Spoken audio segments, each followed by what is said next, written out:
out here about 20 minutes. I'm good. Boom, boom, bam. Here we go. We're live. Good morning. Good morning. We're live. Timmy's getting the rods out. Pretty bunch. How you doing?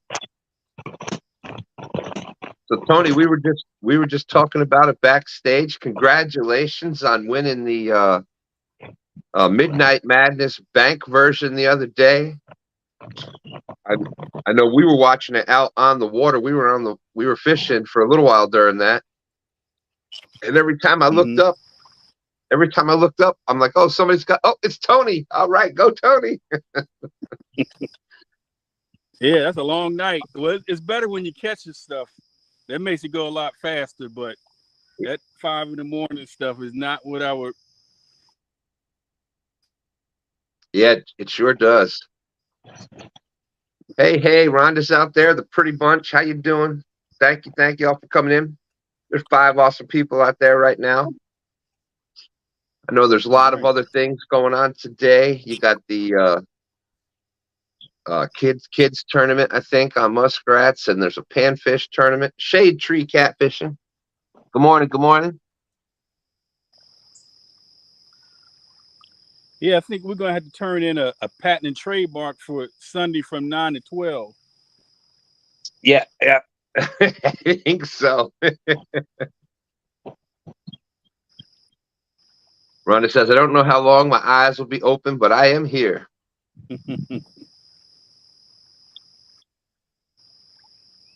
Yeah, I know Rhonda was watching that Battleship. I don't know what time that ended. That ended pretty late too, I think. Son of a gun. I gotta go back and rewatch that.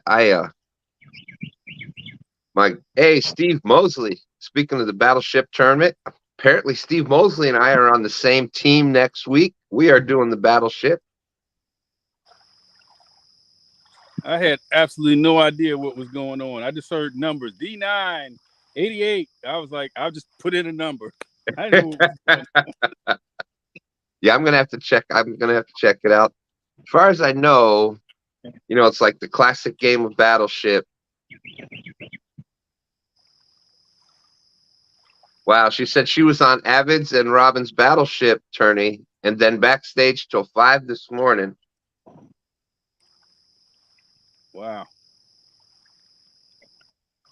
So yes, I just, Avid better be ready to start picking some numbers because I got a game plan because it's a numbers tournament. Okay. So basically, I guess it's Robin versus Avid. There's and it's Battleship. So there's you all remember that game Battleship where it was like E4, and if you had a ship there, you'd have to say hit, and if it didn't, you'd say miss. So every fish so apparently I'm on Avid's team, Steve Mosley, Dustin, and Steve Ransom, maybe. I'm trying to think who else is on. But anyways, so there's 4 anglers for Avid's team, 4 anglers for Robin's team. And whoever catches a fish, that person. So when I catch a fish, Avid gets to call out a number, gets to pick a thing. And I guess whoever ship is left last, whoever team they're on, they're the winner. Hey, Cobb, good morning. Good morning. We got 12 awesome people out there. I thank each and every one of you for deciding to come in here with us today. Catfish Curtis, there you go. Good morning, everybody. See, it should be fun. I'm just looking to go out. I love going out and catching some fish. So that's going to be fun. That's one good thing about targeting smaller fish, or just any fish in general, is it's a lot more fun. You got just a lighter gear, and your whole purpose is going out there to have fun, which is a little different than trying to go out there and target specifically big fish. Because that can be a little bit more of a waiting game, a little more patience. Mm-hmm. Yeah, just catch fish and let somebody else worry about the score. That's it. That's it. So it's going to be fun. I'll pull out some old interesting baits, and that's something we'll talk about today. There's a whole big thing with bait and everything. NJ Fish Maniacs out there. He'll be joining us here in a little bit. He's saying Tony should have 11 fish by the time I get to the lake. No, Hey, this is hey, this go first ahead, time Tony. I've fished this spot in the morning. I'm usually here late to when the park closes, so we'll see how it goes. Well, it's quiet. There's nobody out here. And there's our good friend There Josh he from is. Carp and Catfish Baits, Tips, Tricks, and Techniques. Another awesome channel out there. You know, and Jesus Christ. you hear me say it a lot of time. It's another family-friendly channel that you can go there and as far as some carp, you'll see some monster carp. That's one of the things. That's one of the reasons why I like carp is they're available to so many people. You know, big catfish are out there, but some people have to drive 2, 3, 4 hours to get to a place that has, good sized catfish. So carp, a lot of times it's available to more people. So check out Carp and Catfish Baits, Tip, Tricks, and Techniques. Just last week, his wife got a 29 or 30 pounder, and then Clayton got a 22 pounder. So they're on it with some carp fishing. So definitely check them out. Here we go. Okay, Fishing for Whiskers saying next week Avid's team is TSW, Dustin, me, Catfish Curtis, and Steve Mosley. And Robin's team is Lance, Yak, Snake River, and Austin. So that's going to be a lot of fun. That's going to be a lot of fun. But look for me to be pulling a Brian B next week. Fish on, fish on, fish on. That's a lot of land being covered because Snake River is like out in Colorado somewhere, right? Idaho, I think. Yeah. Okay, here we go. We've got here's another angler joining us, Tony and Okay. Timmy. Who we got? Oh no. Boom, boom, bam. Good morning, S3. So what? How many fish y'all caught? Oh, that's it. 22. It's only staying 3. Oh. We're just talking about fish this morning. Just talk about it. Oh, okay. Just talk fish. I'll put my poles away then.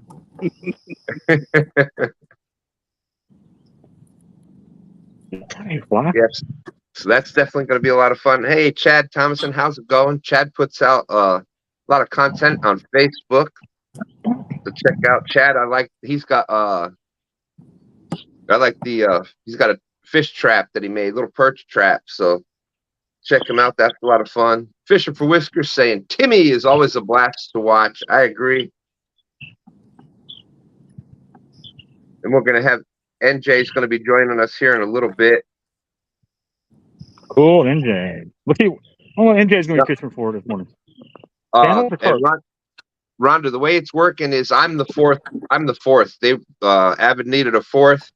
So Dustin and I are going to be fishing in the same boat, but since it was only 3 rods, Dustin and I are fishing the same boat, but we're 2 separate ships on the Battleship board. So that's how that's going to work. So I'm the 4th person there. Dustin is a separate member of the team. I'm a separate member of the team, but we're just going to be fishing from the same boat. So that's how that's going to work.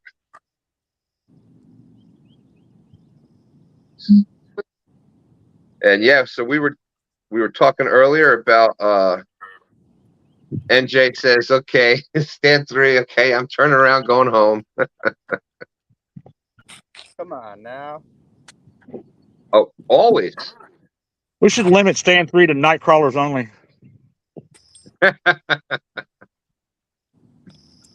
I'll use 8-aught hooks. I won't use the Yeah. Oh, without a doubt, Rhonda. I'll tell Dustin. they could have contacted me. I would have been more happy to help out with that. Son, I don't know if you saw the trailer, but I put up the last fish you caught this week. And Yeah. Pretty Bunch says, we're waiting on you to catch another one like on the trailer. Yeah, I saw that fish. It was bigger than him. We'll see. See if Well- the river is going to be friendly to me this morning or not. And boom, boom, bam. There's JG Hill. Good morning, my friends. He's on the kayak. JG Hill. Yep, that's why I'm here. We had a little trailer incident. We're trying to get that straightened out, but and you know that we've been talking about smaller boats and kayaks and things like that, and you know we've got some theories. All right. Are y'all ready now? I'm giving everybody a head start. I'm going to put my pole in the water. Can't get. Oh Lord, yeah, oh my gosh! Would Timmy and Tony? Would you beat him, please, so I can stop hearing this? I need y'all. I'm counting on y'all to beat him today. I don't know how his kayak doesn't roll over with that big head. It helps me float. Keeps me up. He's top heavy.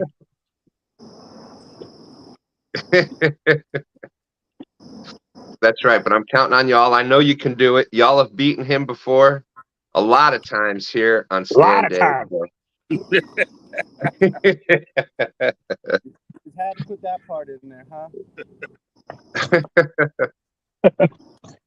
20 awesome But it's people already out looking like it's going to be slow this morning. You have to do some bouncing around. We've got some great things to talk about. I had some interesting things come up this week. So we got things we can talk about and stuff in between. But JG Hill saying, good morning, my friend. Stand 3 rocking the house. Drop the mic. Mr. Timmy. Storm's moving this way. He's reworking all his gear. Well, thanks, JG. We appreciate you coming in and watching. I appreciate everybody out there. We've got there's a bunch of other things going on this morning. So I definitely appreciate everybody that decided to come in here and watch STANday with us today. That's right, Pretty Bunch. That's right. Stand 3 got that FOA power. We're big believers in those rods and that gear, so it's definitely helped us catch some fish. Big ones too. Yeah, the 70 whatever pounder that Stand 3 caught this week. The fish was over 50 inches long. The pole was 60 inches. So almost as big as the pole.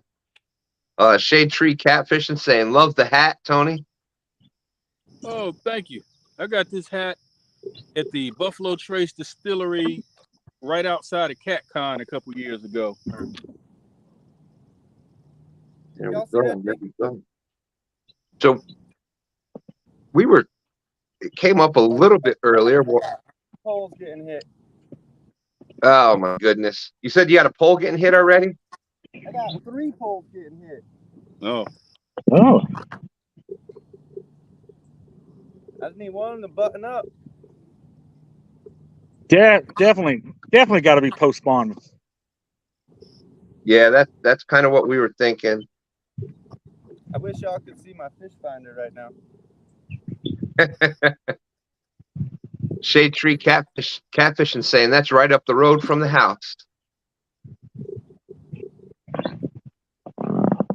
I was going to play a joke, move Stand 3 from the screen, but I didn't want to end up hitting the wrong button, so I'll just let it go. But I didn't catch anything yet. So one of the things to talk about today is you see a lot, especially if you do Facebook, or you hear a lot, even with YouTube and things like that, of what's the best catfish bait. And catfish is a very general term. There's you got bullheads, etc., things like that. But the main species of catfish, there's three main species: your channel cat here in America, your channel cat, your flathead, and your blue. And each one of them are very, very different species of catfish. And then you've got the different sizes of those, and each of those are very, very different. So I know, Uncle Jeep, I know. That's why I'm glad all 22 of you that decided to come in here and watch us here at STANday. Thank you, thank you. Uncle Jeep saying so many good live fishing stuff on today. That's right, you got the kids tournament over there. Fish on. All right, Timmy, go Timmy. Yeah, but that's the only place you can get that. STANday. This is the only place you can get that right there. That's right. That's You right. can try to duplicate it, but that's an original right there. Thank you, Tony. STANday.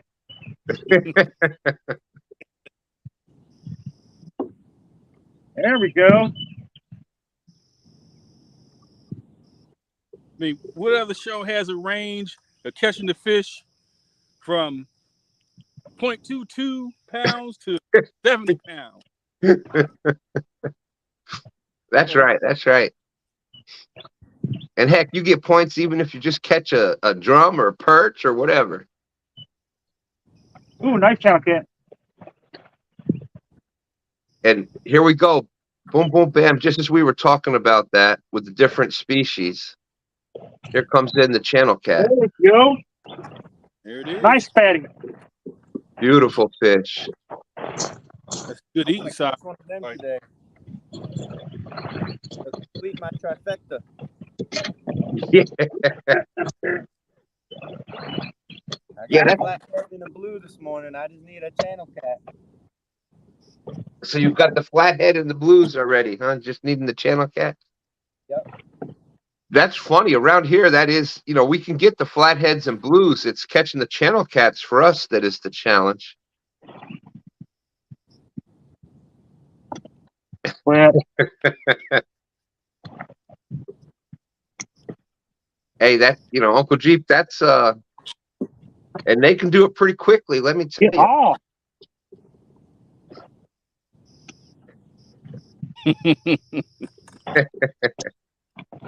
50-foot sprints. That's about it. Freaking flies won't leave me alone.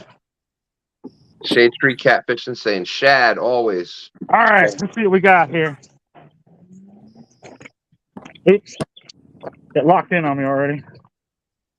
Freaking biting. These deer flies are horrible.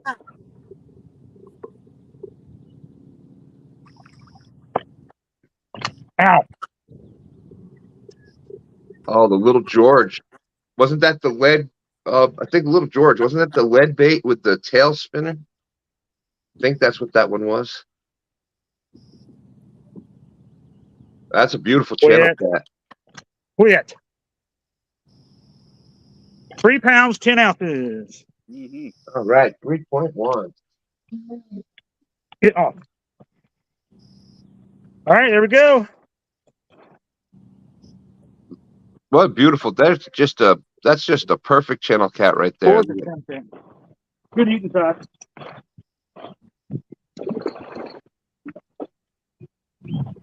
There we go. Off into the wild blue under. Yeah, that Little George, that was a great little lure. Get off of me, flies. Dave B, what's up? Good to see you. Thank you for coming in. Channels have been mean around here. Glad to see they are that way for Timmy too.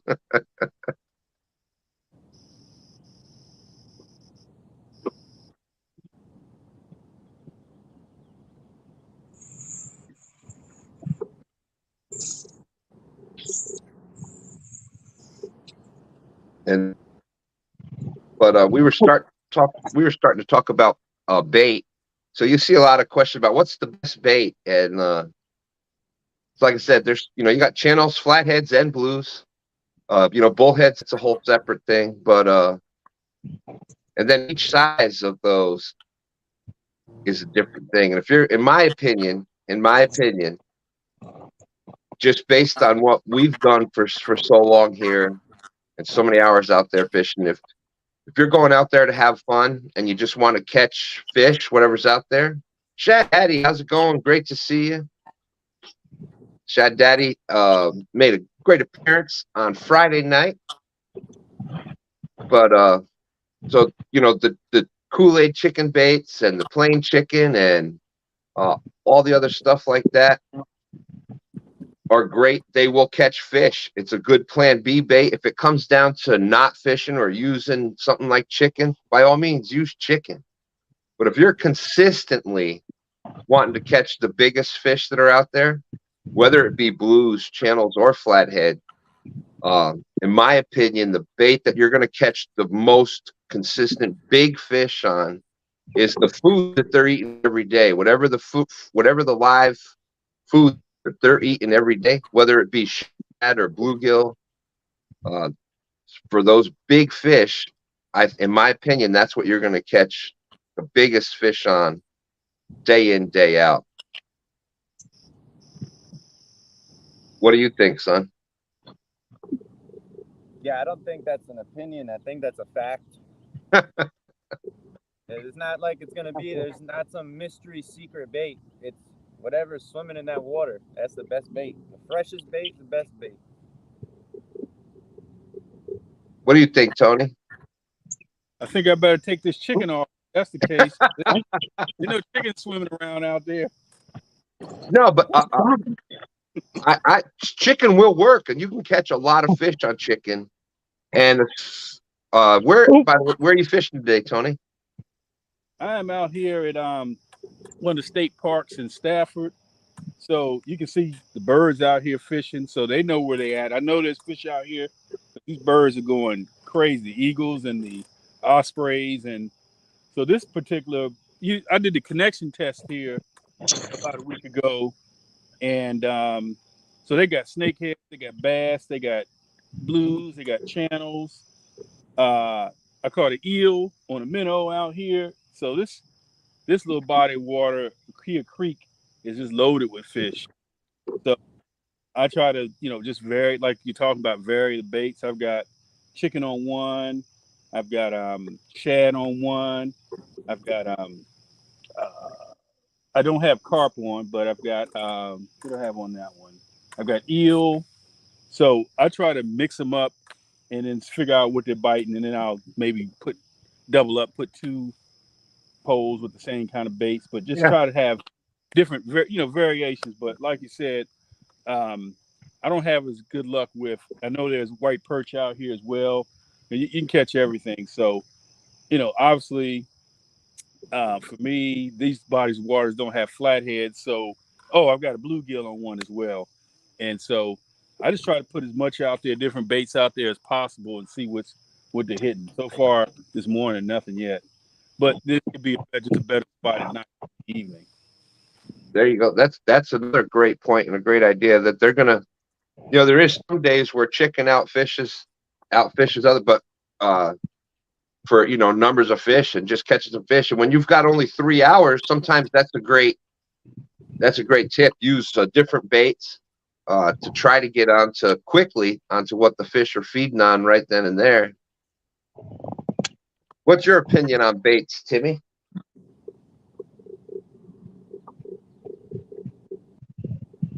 What's up? We were just talking about the debate on different baits.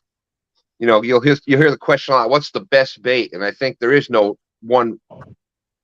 There's one answer for big fish, like if you're targeting the biggest fish that are out there. But if you're going out there and trying to catch fish, I mean, the different baits will work. So how do you feel about baits? Are you just use one bait, or you vary it depending on what you're fishing for? What do you do? I'm anti-bait.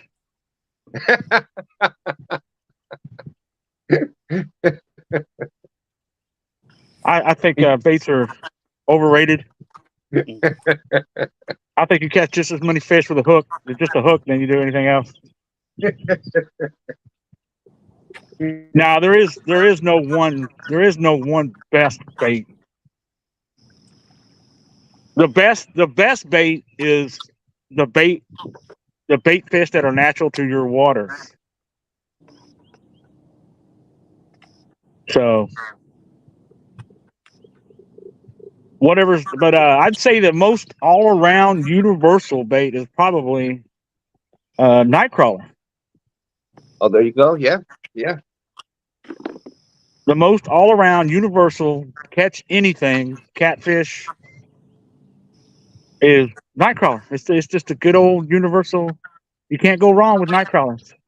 Oh, yeah. Without a doubt, I agree with that. I'd say I could probably say with confidence that pretty easily there's been more fish caught with nightcrawler than any other single bait out there. So yep, more fish have been caught with worm than probably any other bait ever since the beginning of man. Beginning of fishing. But I mean, like you said, it just depends on what you're targeting. If you want to eliminate certain species of fish, instead of having to try to wade through 100 channel casts to get to one decent blue cat, then you upscale your bait to the point where the channel cats just won't bother with it because it's just too big. yeah, I agree. But then sometimes they don't want those big old baits. Sometimes they just want snacks. I mean, it's hard. You just have to play it by. It's different every time too. You cannot just take one bait. Like if bluegill's working today, you may go out. If say bluegill's working this morning, you might go out this evening and they won't even touch a bluegill. yeah, I agree. You can go out 2 hours later and they won't touch it. But then they'll eat perch. So I mean, you're just better off having as many baits as you can try to bring with you. I always try to have several options. So stuff that you can make at home is real easy to bring to have as like backups if nothing else works. So like your chicken, your shrimp, your night crawlers, stuff like that you can buy, you can keep on hand at the house. They last a long time. I mean, I got night crawlers in my fridge that have been in there probably a year. Yeah, you can keep shrimp and chicken and stuff in the freezer or in the fridge for a very long time. Yep. Certain bait fish you can keep in the freezer for a long time. But I mean, my go-to, I like to go out when I go fishing. I like to go out and catch bait before I go fishing. So I'll go out earlier than I plan on going fishing and catch fresh. I tell everybody here, even around this area, I tell everybody you cannot go wrong with fresh, live or cut bait. I agree. Did Tony have a fish on? I've had 3 hits already, but none of them. I haven't hooked another one up yet. Well, in the lead so far with that 3.1 pound channel cat. JG saying, when you think you have fish figured out, think again. Yep. I think that's kind of like the fun challenging part of it. If it was so easy, then it wouldn't be fun. Yeah. Fishing is supposed to be challenging. Now, if you're fishing for survival, then it's not about fun. It's about catching as much as you can to eat, and it just you use what works. But what makes it so fun is just the fact that you have to keep guessing. Right. And one of the things, you're probably a great example of targeting different, because sometimes you'll be out there for channel cats. You've got different cats up in the area. Other times we've seen you for blues, or flatheads, and you vary your gear and baits on what you're fishing for. So you're a great example with that. I vary a lot, depending on what I'm going for. Like I usually typically, especially like on stand days, I like to just get out on a Sunday morning early and just grab a bag of shrimp, and I like to just go out and catch a bunch of channel cats. I'm not really even looking. I'm not looking for big blues or anything like that. I'm just looking for channel cats and carp usually on. Yep. And I'll even do that a lot on like Saturday mornings or even like Friday mornings or days I'm not working when we're off. I'll go like but early in the morning and I'll just fish right off the bank for whatever will bite. I'll catch bass, bluegill, perch, yellow perch, white perch, channel cats, bullheads, just whatever's biting. Occasional striper, rockfish every once in a while. Shad Daddy saying it's raining in Tennessee today. Nice. Yeah, so, mostly afternoons and evenings. That's when I usually go out and target the big boys. Tony, I see why that's got a lot of fish in that area. It's got a lot of cover out there. Yeah, that's the challenge in this spot and I think that's the reason why they shut the fishing down for a long time, because this body of water just got overrun with hydrilla. And so I'm still trying to find little areas where it's not as heavy and trying to at least have the hydrilla collect around the Yeah. Yeah, that's the bad part about up here is right when the fishing starts getting good, post spawn, all that, and fishing from the bank especially pick up. That's when all that grass and moss just clogs the shorelines, and it just makes bank fishing horrible. Fishing for Whiskers. Rhonda's saying that Tony's having a salad for lunch today, yo. Oh, fish on. There we go. Yeah, got him. Oh, yeah, look at that. Nice one. Oh, no. It happens. That's fishing. Darn it. You let go. Darn circle hooks. And Uncle Jeep's got a whole. We want to get Uncle Jeep on STANday one of these days. He catches a lot of fish out there. He has a blast catching channel cats, carp, and tilapia out of my farmer's irrigation canals, and that's a whole different. I've That's seen a whole different animal. Yeah, I've seen some people out there doing that kind of stuff. I think that catching the multi-species, all that stuff, I think that's amazing.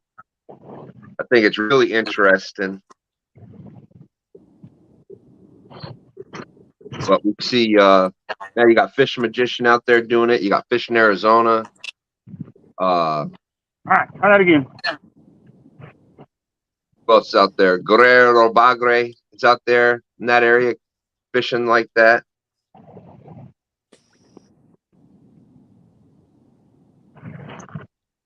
Yeah, that's right. Can't wait to see Uncle Jeep in it next year's Cat Con. No. God dang flies. Get out of here. Gosh. Don't freaking leave me alone. Oh, that's why I had the last night I went out a little bit for blue cats on the Susquehanna, and dude, about 10 o'clock I gave up because the bugs were just ridiculous. Yeah. I just finally just like forget this. Because they literally would just not leave you alone. Here we go. We've got we got the mayflies right now too, so they're everywhere. NJ Fish Maniac joining us now. What's up, NJ? What's up, man? What's up, guys? What's going on, man? What's up? Great to see you. Great to see you. NJ got a nice cat the other day. He's fishing in New Jersey with all that medical waste and crap. Oh yeah, you know that.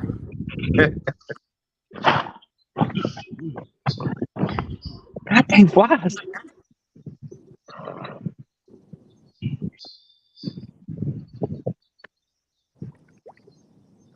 Let's see. Fishing for Whiskers, Ron saying, I've never been able to catch a carp when I target them. However, I have the art of accidentally snagging them down to an arc.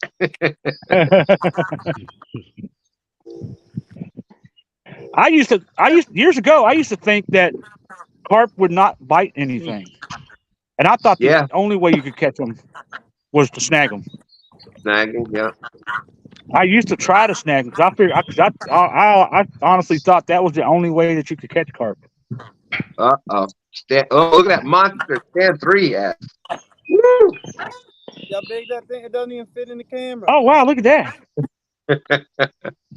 That's a pretty blue, though.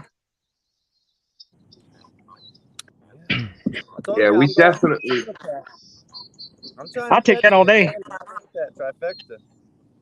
Oh, you were searching for the channel cat, huh? Downsize the bait. And oh, look at that. Yeah. Just like we were talking about, changing up a little. Oh, he's gonna try to beat us at our own game, channel cat game. All right. I'll if you're gonna channel cat me. All right. I don't So what do know. you think? We'll give you 1 for that one, son, or 1? Oh yeah, the 1 pounder. Okay, there we go. Another fish on the board, though. Yeah, like I said, channel cats are probably the hardest for us to catch down here where we fish at. Now, there is some other, like Amelia State Park, or that's not a county park, but they have a small lake there that's got some nice channels in it and stuff. So there's other areas to go to target them. But here on the James, I think that happens in a lot of areas.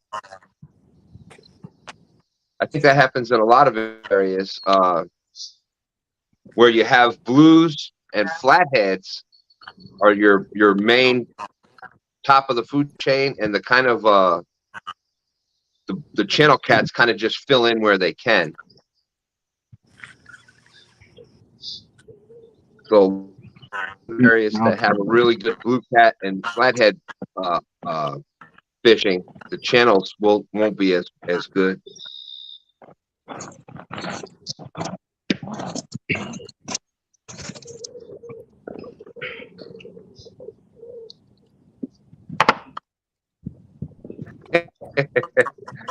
That's right, JG. Yeah, I'm looking forward. That should be a lot of fun next week. The Battleship tournament. Apparently, Don R was the last ship standing last night.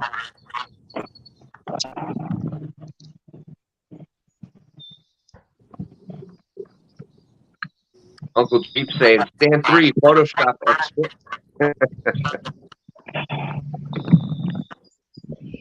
Saying stand 3's a Photoshopper. I did go to school for graphic design.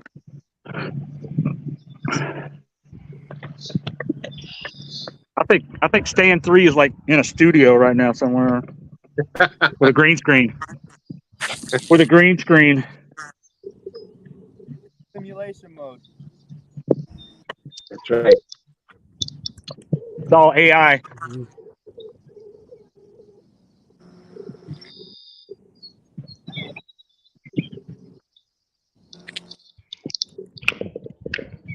Yeah, Don R was the last boat standing last night.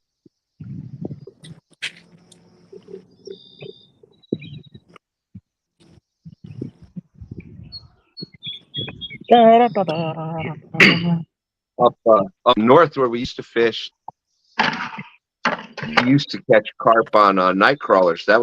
We never really fished for carp specifically, but we would have do a lot of bottom fishing with night crawlers, because most of the catfish up there were bullheads and some channel cats, but most we were just bottom fishing with night crawlers, or we do small shiner. Oh, fish on. Fish on. Uh-oh. I heard something. Fish on. Fish on. Fish on. I got a fish on. Oh. And there you go. This is proving the point.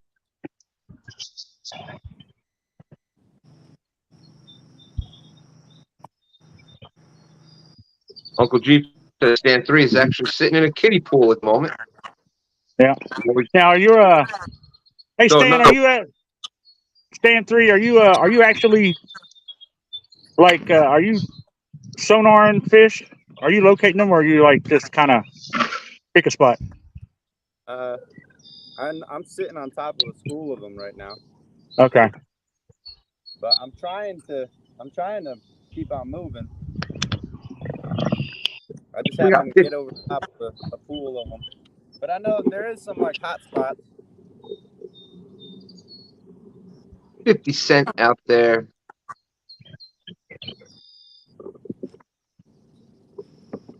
JG saying that they used carp dough bait back in the Yeah, day. pain. Yeah.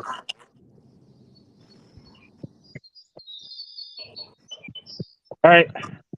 That's my next investment is I gotta start bringing a fan for these freaking dang flies. Yeah, that's right. That'll work. Yeah. Well, I got my umbrella out today. Yeah.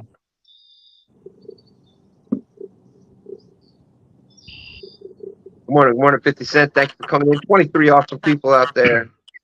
Appreciate you choosing STANday to come in here and watch. Thank you for spending your time with us here this morning. Yeah, I'll show you guys. I'll show you guys real quick my little setup. Yeah.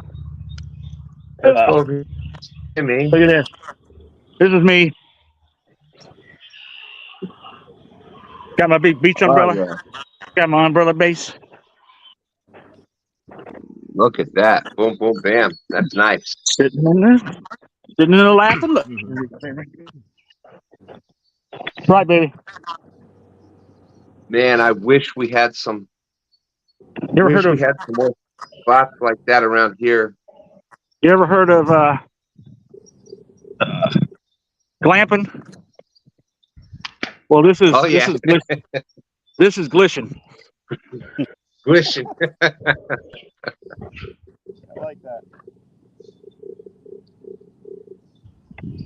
Pretty much a bank spot around here, especially one that you can catch fish at. There's walking involved. We used to have up where we used to live in New York, where you could pull up to the spot and pretty much right there. But here, for some reason, and if it is a spot where there's good access like that, it's just packed. And it's usually Let's see. No problem.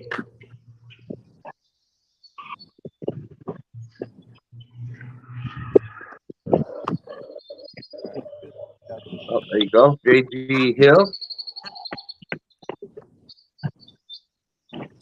Just got some stinger flies from Smoke. Going to try them out. These are yellow perch color.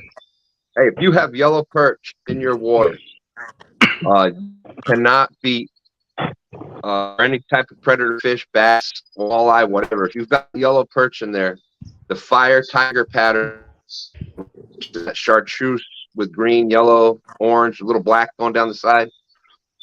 If there's yellow perch in those waters, that is the color to use. That cannot be beat for pike and musky bass. It will all destroy that perch pattern. What's up, Dan? Goober Time Guide Service. How you been doing this weekend?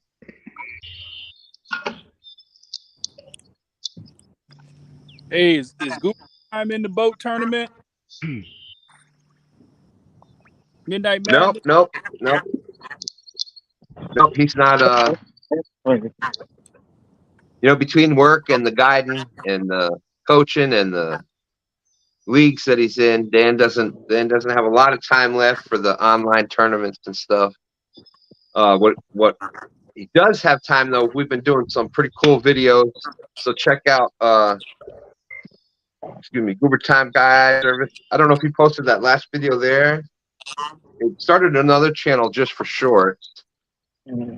But we did a little community service, Stand 3, Dan and myself, and turned it into a little challenge. So you can check that out on Dan's channel. His link is out in the description. No. Of course, Dan and I may not want you to go watch that because there may have been another winner in that, but you'll have to go see. But we basically went to the river with nothing. We had not a single pole in the boat. We went to the river with just no pole, with just a line and some hooks. Is what we went to the river with, and we had a lot of fun doing that. Hey, And Stan, where in New York did you live? What's that? Where in New York did you live? We lived in Sullivan County, New York, little town called Eldred or Glen Spey. Did you really? You lived up by But it was Sparrow close Bush to in Port Monticello. Jervis? Yeah, my mother actually lived right in Sparrow Bush. And I went to school at Port Jervis. Yeah, Yep. that's funny, man. My dad lives in Milford, Pennsylvania, and my stepmom's got a daycare center in Sparrow Bush right by Hawk's Nest. Oh, the Hawk's Nest. Yeah. Wow. Small Remember world, that right? road? Oh, believe me, I drove over that 2 times a day. My commute was I used to drive from there all the way down to Mount Arlington, New Jersey, which is down off of Route 80. So it's about an hour and a half, about 100-mile round one way. So about 200-mile round trip commute every day. Yep, that's So, a ride, man, from up there. Pond Eddy, you know Pond Eddy? Oh, very well. As a matter of fact, STANday used to do what was the canoe? What was the place you used to work for, son? Kittatinny? Cedar Rapids. Was a kid. Cedar Rapids. They did the same thing with the canoes and rafts, and they'd drop you off upriver, and that was what STANday did for the one summer: drop people off and pick them up 10 miles downstream or whatever. Well, I went out on a drift boat, Stan. I went out on a drift boat from Narrowsburg. Took us all the way down. Yeah, that is some great. That's where we fished. That was our stretch of river there. So everything from smallmouth to big channels. Mm-hmm. Trout amazing up there. Ask STANday about the walleye up there, little son of a gun. Yeah, how many you caught, Padre?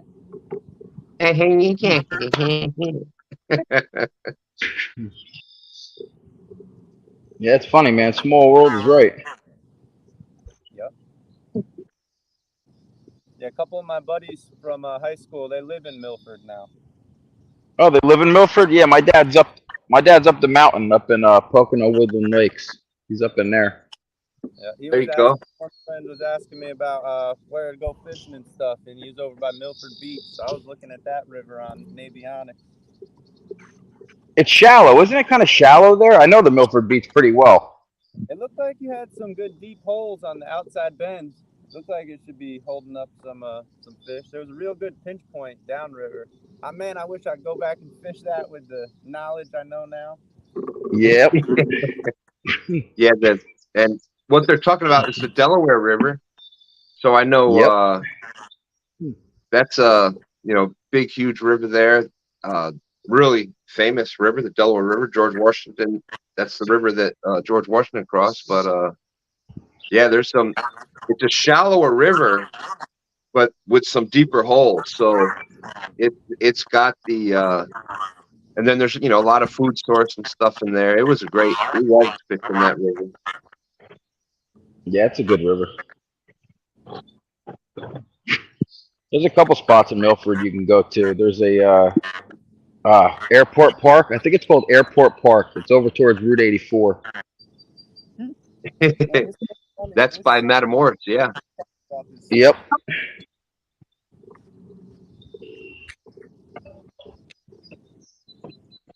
And have the same thing. The shad run there. The shad is mostly American shad up there. It's a big, huge shad. And that was our stretch of river there. Yeah, you got the stripers that go up there too. Yeah, that would start in like that was as we've been down here in Virginia now since 2011, I think. But yeah, STANday has done some, and his cousin did some striper down there. DC Metro in the house. What's up, DC? Great to see you. Oh. Man, that's funny. Yeah, my stepmom's owned that daycare center since like 1999. I probably passed you on routes, whatever the heck that highway is. What was it? 209, I think that was. 209 that runs through Matamoros there. Yeah, right. It probably Yeah. passed you. I didn't even know it. Yeah, that's crazy. Small world. Yep. That is funny. That's almost that. We have 31 awesome people out there. Thank you, everybody. So far, we've got Timmy's got a 3.1 channel cat, and Stan 3 is with 2 points with 2 1-pound blues. The funniest small world that I have is I was in the Air Force. I went in the Air Force back in the 80s and went temporary to Germany. And, you know, it was a night we were at the NCO club. And so our group of people from Georgia, we're sitting there. And, you know, we've got our table here. And I start hearing the person behind us, and he's there talking with his people at his table. And I start hearing names just like what we did, NJ, you know, hearing names, but it was, you know, places in Orange County, New York, Middletown and that. And I'm like, Yep.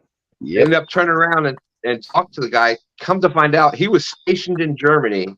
I was there temporary duty from Georgia. But we ended up playing in the same baseball game. I played baseball when I was a younger kid. We ended up playing in the baseball game on opposite teams when we were young. Here we are, both in the Air Force.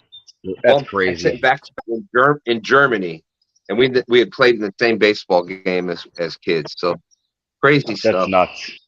Yeah, who won that game?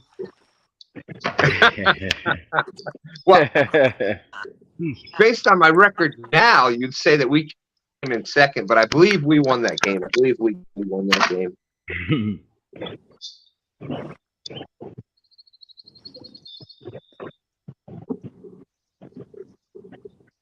But yeah, so we used to go. Our big trips were going down to.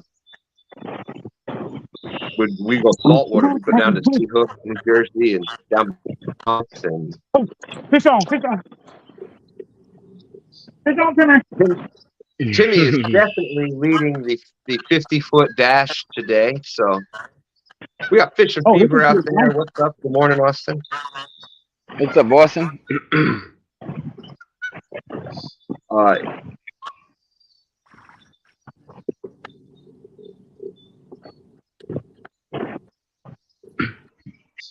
Austin's link is out in the description. Try to keep everybody's link out there. So Austin is got the 1K, but he's on the road to 4K watch hours. So if you haven't picked up Fish and Fever, definitely try to. He'll get there. He's been doing good out there, getting the people out there watching him and stuff. You know. Without a doubt, without a doubt. And same thing, NJ. You've been doing some great jobs with some lives. Look at that guy. Stuff out there. Oh, there we go. Look at that. Check that fish out. Hold on. Man, I'm gonna have to catch a lot more dinks now.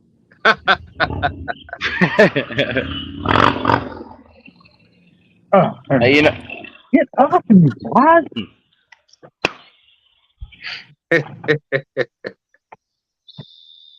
Yeah, and for those that don't know, NJ and I have been sharing pictures back and forth on Facebook. Yeah, man. About Italian food, pizza, Yeah. That's right. oh, look at there. Another beautiful channel cat, Timmy. Good morning. 6.5. 4.4. 4.4. Nice fish, man. Let go, man. Yeah, look at the big old head on that thing. That is going to be a monster someday, I think. Yeah, that'll be a nice 10, 12-pounder someday. Wow. See you, buddy. Sorry, I got looking at when you said 4.4. 4.4. Yeah, those are just beautiful. I love channel cats. All right, Timmy, you're up to 7.5. That's a beautiful channel.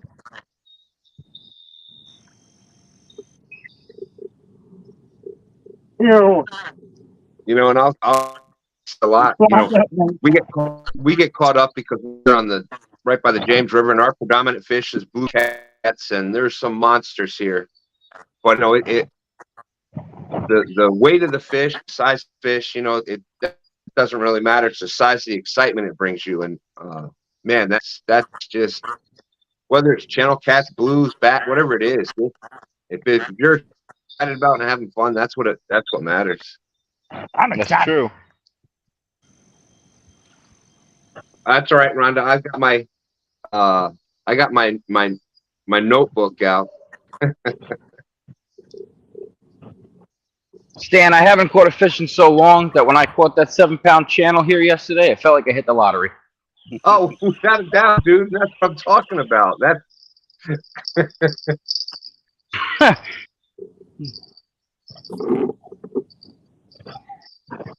And that's a beautiful fish. That's in the big scheme of things, we've got channel cats and especially in certain areas, maybe the biggest channel cat there might be like 15 pounder. So you're in the upper half of those fish. So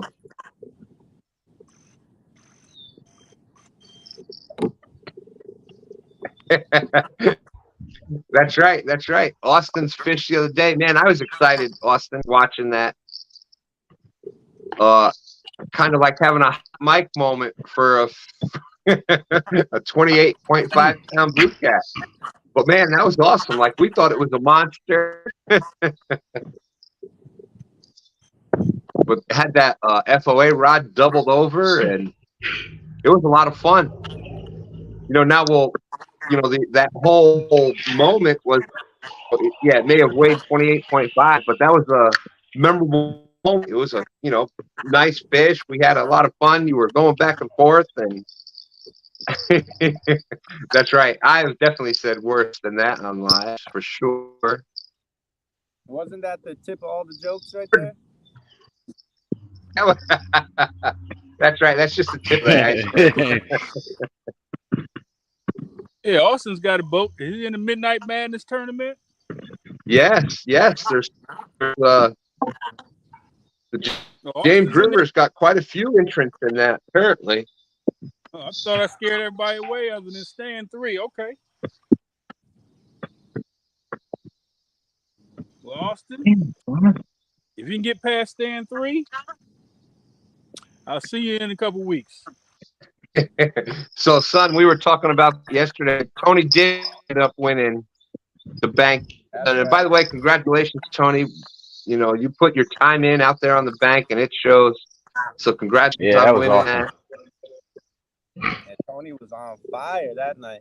Appreciate it. Yeah. Every time we looked up, it was like, oh, fish shot. Oh, must be. Yep, Tony. Tony got another one. Oh, you got like 70-something pounds, I think. Yep. Yeah. All right. That's a good night. So, said in the boat one, it's either going to end up being near Stand 3. Our trailer had a little incident the other day, and we're not sure if we got that right, but so it may end up being Stand 3 out there for the Midnight Madness that's next Friday night, right? This Friday night? Yep, Friday night. Yep. Midnight.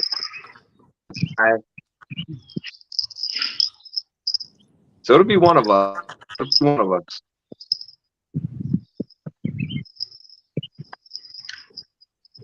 And then this coming up Saturday night is the next Battleship on with Abbott and Robin. So that one I am definitely. Gee, we believe so. We're gonna have to get another tire. We had the the inevitable. If you've got a boat and a trailer, you're eventually going to have to replace the bearings, but you don't want to have to do it right there at the boat ramp in the parking lot. So that's what we end up having to do. We probably need to take the tire back off and resurface the spindle a little bit, but we got the bearing. Well, and by we, I mean STANday got the bearing on it, and we got the tire on, and got the boat and everything back home. But before we spend too much more travel on it, we probably got to take that back off and just make sure, resurface the spindle, etc. Oh, good idea.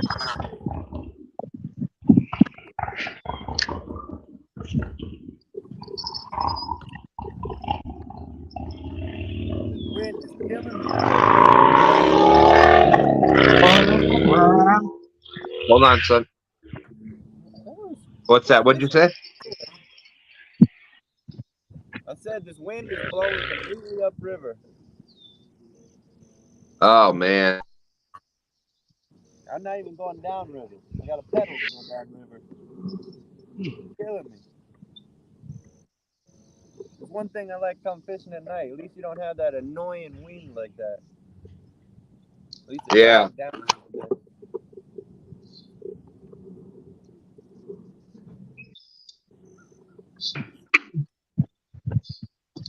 Wind.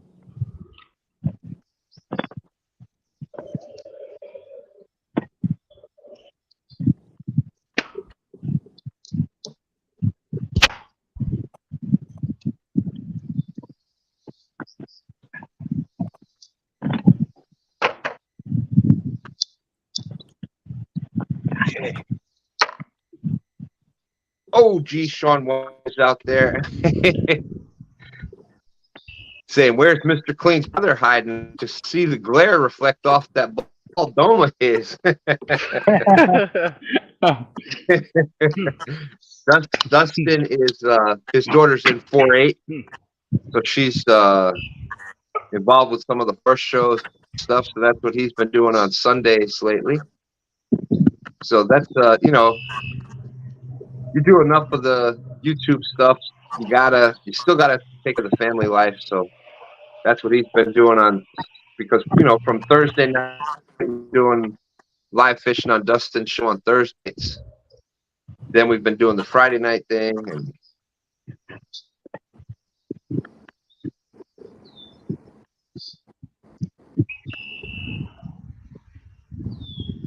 Rhonda says, "Yeah, I was wondering the same thing. We kept him late last night for the Battleship tourney." Yeah. No, that's where he's been kind of on Sundays doing that. Been have family things on Sundays, so you got that. Oh. I just saw East Metro's video on TikTok. I gotta start paying attention to TikTok. I don't know if he's still on is he still in the chat? If he's still here or not, we got 29 people out there. So I know there's a lot of stuff going on today. So each person out there that's watching STANday with us here today, thank you. We appreciate that.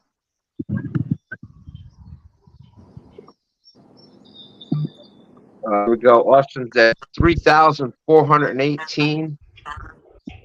I know NJ Fish Maniac is been out there doing the lives, looking for on the road to 1K and 4K. So if you haven't checked him out yet, make sure you do that. Been doing some lives out there, a lot of fun. There's my bro Brian B. What's up? We've been talking about the Midnight Madness tournament here. Thank you, Half Century. Yeah. Brian B, you halfway there. You gotta get come see me. Yeah, so we're trying to figure out if it's going to. Go ahead, Tony. I was telling Brian B, you're halfway there. Let's get somebody in the boat that's ready for you. They're gonna be knocking each other off. Ping, ping, ping, ping, ping. So we're Who else trying to is figure out if the Midnight Madness tournament is to be a Chesapeake Bay watershed system final here or not. This is like when It you know could you got a friend that's like a Cowboys fan and you're a Commanders fan and the Commanders play at 1 and they win Yeah. and the Cowboys play at 8. You just pick at them all day. I got a whole week to pick and stand. Just pick at them. Good luck Friday night. Well, go Eagles.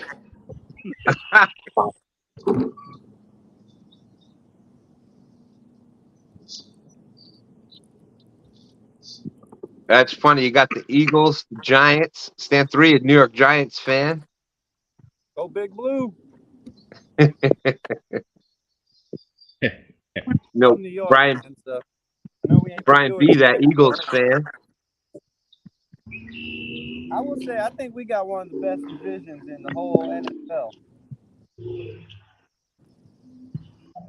I'd say probably one of the best rivalries. Right? Woo. I feel like when Right. it comes to the end of the year, there's at least 2 of us in the damn playoffs, almost 3 every time. And Lately, it's not yep. feels Somebody it's gets a not wild card. feels like it because the Giants against Redskins or Eagles against Dallas or Redskins Dallas. That whole division is just there's that every game feels like a big game in the NFC East there. Always. Let's see. Fish and Fever also excited to be in next week's Battleship tourney at Midnight Madness. I believe Mrs. Fever is going to tag along during the Midnight Madness as well, so that'll be fun. There you go. Just got to make sure you've got the snacky snacks for the wife. Just saying. Brian B saying, "Dang, poor Stan 3 for being the Giants fan." It's all about the rings, right? 50 Cent saying, "Go Bengals." Uncle Jeepus suggested bacon, perhaps, for the snacks. Woo! Brian B saying Eagles versus Giants is like an NFL team versus a high school team. Wow. I can't believe they even let the Eagles play against a pro team like that.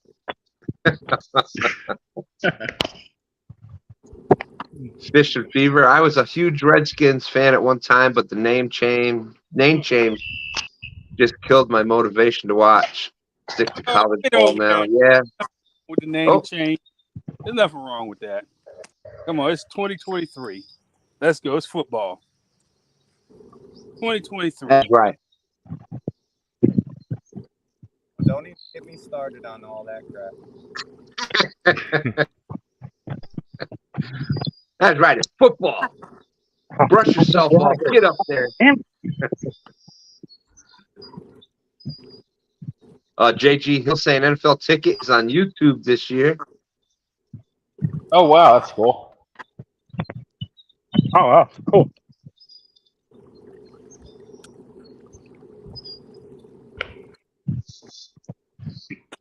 It's time to put Pete Rose in the Hall of Fame. Yes. Come on. I agree with that. Yep. You don't necessarily have to put him in during his coaching stage, but his playing stage, yeah, without a doubt.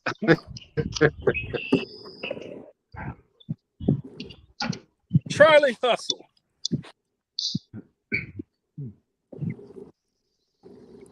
And that's right. That's right. JG is reminding us that Tony happens to know a few things about pro football.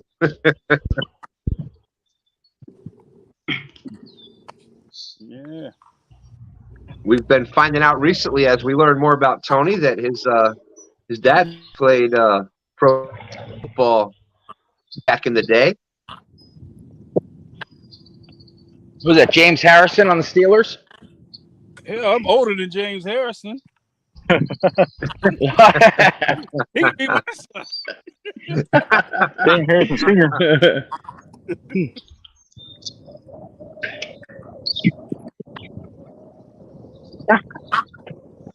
27 awesome people out there. Thank you, thank you. Appreciate everybody coming in. Good morning. All right, the dog is here. Right now we have Tony with 2 channel cats at 7.5. Or Stand 3 trying to catch a channel cat. It's got 2 small blues at 2 points. This should be the STANday or the stand 3 catch a channel cat challenge. There you go. I don't think he can do it. Woo! He laying it down. I don't think he knows how to catch a channel cat. These freaking flies. Man, I didn't even know this lake had carp in it. There's so many carp swimming around and flopping around here.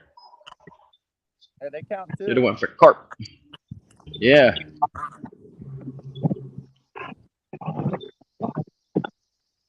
Shad Daddy, how's it going?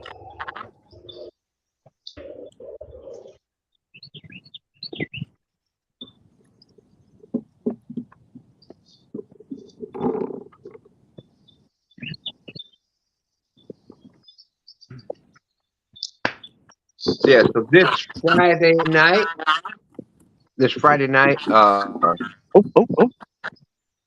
at midnight, check out Brian B. Catfishing. It is the boat version of the Midnight Madness tournament.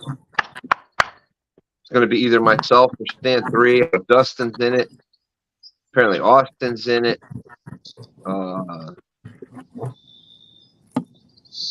Not sure who else. But I know there's at least 3 of us on the James River, so we got a pretty good shot. All right, fish on. All right, Timmy. Maybe. Oh no, he got me hung up. Oh man.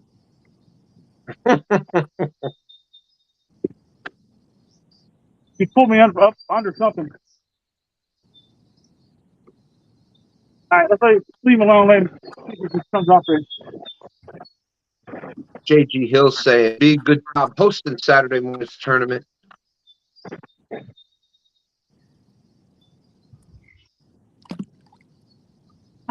Wow. Yeah, I was trying to come up there for a bit by the time we got done and back home, and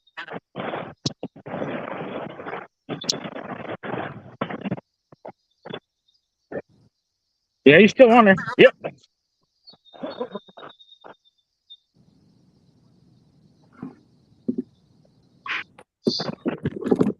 that's a good old school tip right there. If you get hung up, sometimes you just give it some slack line, let it be, and it'll get itself out of the snag. Yeah. JG Hill mentioned about NFL, and I've been doing stats for the Redskins / Washington football team / Commanders. This is coming up for about 17 years. 2007, yeah, about 17 years.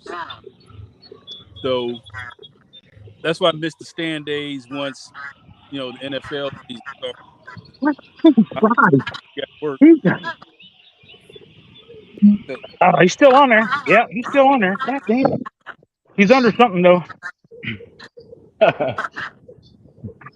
Hey, Ruth Johns, good morning. Good morning.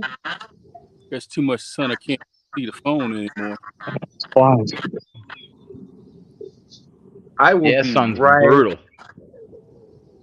I'll be right back. I'm just gonna go out and come back in.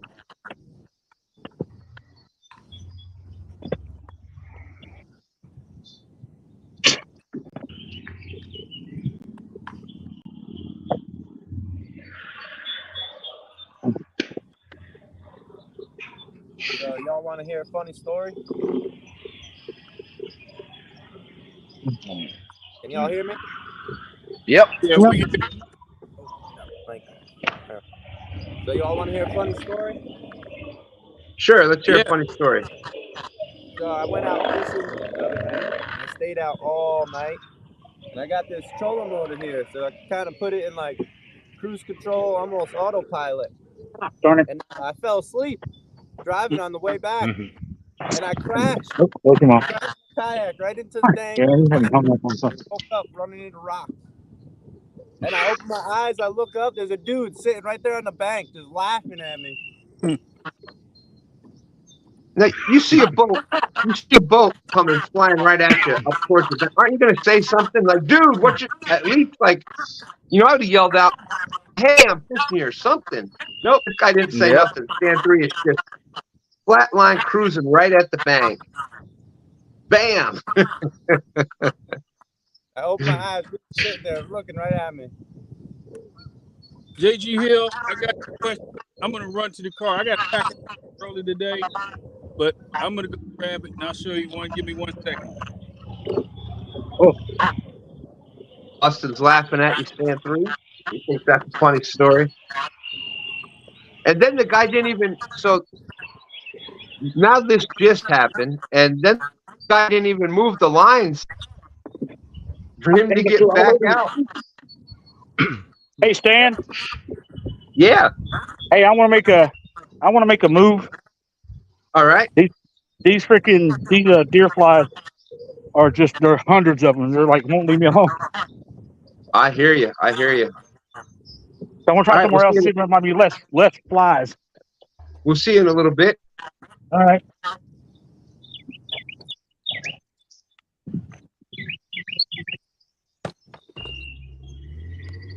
$28 awesome people out there. Thank everybody for coming in. So far, we got Timmy with 2 channel cats at 7.5. Stand 3 has caught 2 small blues at 2. JG Hill saying Stand 3 hard on equipment. Yeah.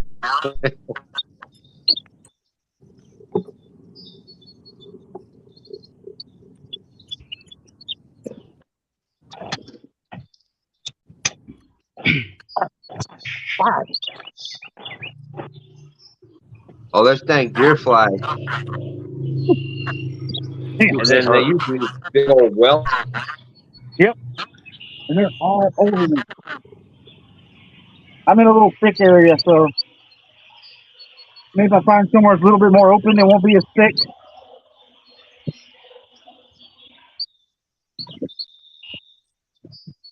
And then the females. The females need blood in order to breed. That looks like a typical deer fly area right there. Yep. It's all thick vegetation.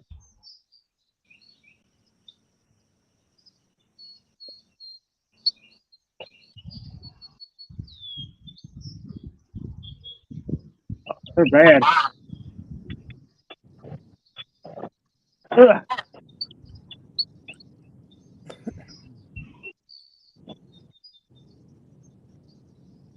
Yeah.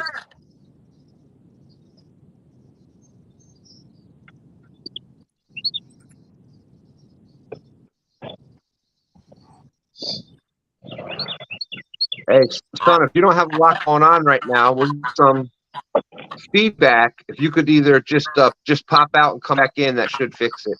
All right.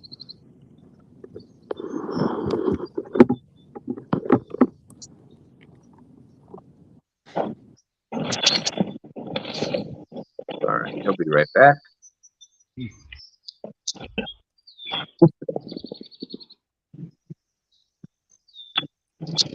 So 28 awesome people out there. Yes, there's a bunch of other things on live today. So thank you.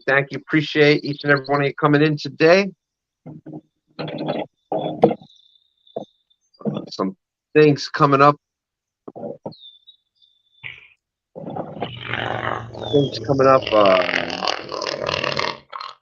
We got the Midnight Madness tournament this Friday night. First of all, congratulations, Tony, for winning the bank one on this previous Friday night at midnight or Saturday morning, whichever way you want to call it. I'm not going to Tony, talk about. you're not talking about it? I'm not going to talk about it much. Much Well, more today. I'm bringing it up. Congratulations, Tony. You did a great job with that one. But it's going to be a long week. I tell you, for all those guys who got to fish Friday night, you're going to be nervous. Major. You know how golf has, have different. The Midnight Madness is like a major. There you go. There you go. Yes. They only have a couple of those every year. So it's a lot at stake. I think Brian B just put up another $500 the grand prize, something like that. Woo! He's a great guy, that Brian B. He looks out for us.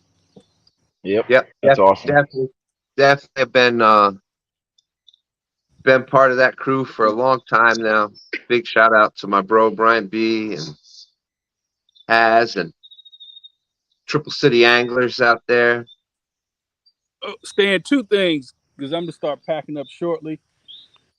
And I'm going to get with you this week, because next Monday, I'll be doing my first giveaway. I'm trying to get to 1,000 subscribers. I'm almost halfway there. I've already got the watch hours. So I need the subscribers, but I'm giving away some nice stuff. And that's going to be next Monday, holiday. So most people will be off work. So you can show up. The second thing, JG Hill asked about this light. Oh, let me put that on full screen for you. There we go.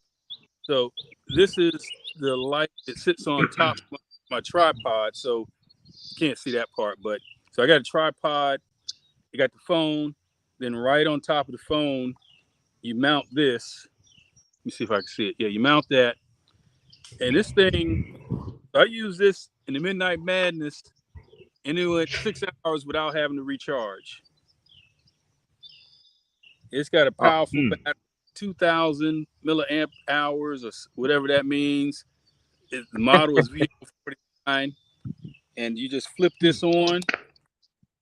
And the backside you won't see any of this at this time of day, but the light is there, and it works great. I mean, as far as being able to see yourself on the camera, it lights everything up. So it's not expensive. You get it on Amazon. There you go. Ulanzi Awesome. 49, and you can stack them on top of each other too. So one is not enough. You can put one on. See the top here? You can put another one on top of it, and on top of that, Oh, look at that. JG saying thanks, Tony, for showing him again. Yeah, they ought to put me on their pro staff. Ulanzi. That's right. That's right. Now that I know what it means. Well, you could put that. There's that Amazon affiliates program, and I don't know if that's you got to be 1K for that or not. But anything you use, the gear you use, you can sign up for the Amazon affiliates thing, and then you get, if anybody does click on it through your link and buy it, you get a little bit. I don't know how that works. I got to start looking into that, but it's a nice one. Okay, I got to get to 1,000. I'm missing out on a lot. Yeah, so if you don't have Tony Harrison, his link is out there. He's here with us on STANday every Sunday, except for when he's got his NFL statistics duty. Woo! That was hard to get out there. JG Hill, it should be not. I think if you have an iPhone, I know it's a little different. As far as finding the membership button to join on folks' channels, I think it comes up a little differently with the iPhone. But if you go to the home page, there should be one there. And yeah, it's usually a monthly membership thing.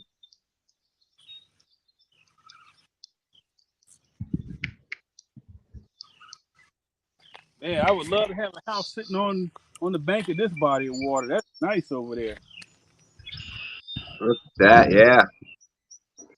That is the real deal.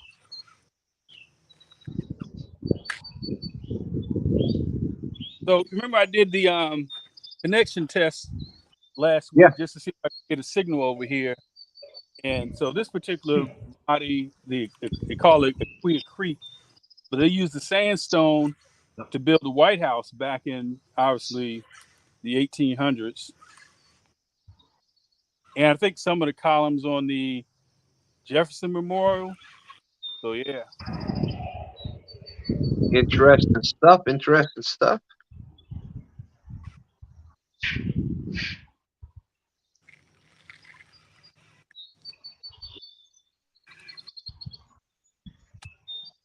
So, yep, you know, we are as a family, community, whatever, we're trying to help Fish and Fever get to the 4K watch hours. Tony's got the watch hours, trying to help him get to the 1K. Tony, great representative of STANday out there. I can't tell him how much it means. His continued support for STANday, and really means a lot to me. NJ Fish Maniac been out here fishing with us. He's out there doing the live thing, trying to get some things going. So if you haven't checked out NJ Fish Maniac, make sure you check out his live. NJ's probably got 10,000 watch hours. He's on more than Actually, reruns. I think I got since when I started going live in March, because I was going live a lot. I got 3,100. Wow. Yeah, 3,100, and I'm at 1.7K right now. Yeah, so you let me. I'll let you borrow some watch hours. We'll be good. There you go. I'll trade you. I'll trade you a couple hundred subscribers. I tell you what has been helping though, doing those short videos for subscribers. Like I did one yesterday and picked up 3 subscribers. Yep. Yep, you'll pick some up that way. Yeah. Yep. The shorts right now. Work. For those that are trying to hit the 1K, the shorts right now are where it's at. Pretty much every short that you put out, you'll get a few subscribers with it. And you're surprised the watch hours even add up. And yeah, when you're getting 1,000, 2,000, however many views you get on each short, well, even if it's only a 6-second short, Even if you're getting 20 seconds, yeah, right. Yeah, 6-second short times 1,000 views, that's 6,000 seconds. So what is that? 600 minutes, 6, 7. It just adds up. Everyone you put out there, if you're putting out a few a day, the watch hours just add up quick. Mm-hmm. So that's the question. Does it penalize you for doing more than one a day? Or does it matter? Because I'm pretty sure somebody's sitting in their bedroom or basement just putting them up every 10 minutes. I don't think so. I don't think there's a limit. Okay. Yeah, I don't believe. I'm sorry. Go ahead. No, I was just gonna say I don't believe so. I think there's like a magic sweet spot where if you're doing too much, like they don't push it, but it's basically with the shorts, if it goes out, so you see where somebody, especially somebody you're following, you want to help them out and they drop a short and it shows it. The best thing you can do is watch the short, hit the like button, interact with it, hit the like button, copy the link. It shows it up as a share. Share it out if you can.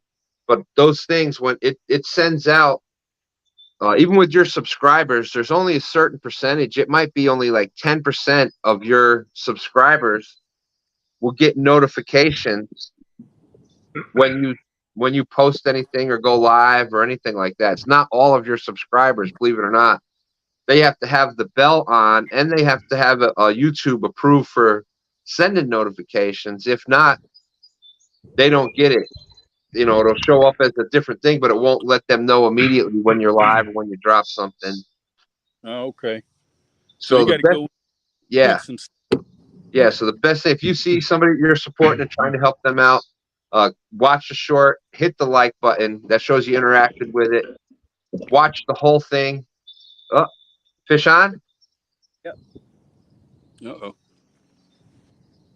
And so with that initial, they'll send out so many of them. They'll do the initial whatever, and if it hits the algorithm and so many people watch it and like it, etc., watch the whole thing, Then they'll send it out to another group and another group. That's how you'll see it keep going and going with the shorts. So it seems like it pumps it out for like an hour, and then once it hits that hour, you see it just drop off. yep, if enough people click it and do things with it, it'll go to that next one. And then if people there do it, it'll keep going until all of a sudden there's not enough people hitting the like button or interacting with it. We got 29 awesome people out there. Angel Honeycutt, what's up from the husband and wife team from St. Louis, Missouri? Thank you, Angel. Oh, another nice one. Pound this time. What's that? How many pounds this time? 3 pounds. Yeah, I'd go with that. Looks like 3-pounder. That works. Nice fat head on it. Look at that one. That's a fat belly. Them suckers are eating. That was a healthy fish there.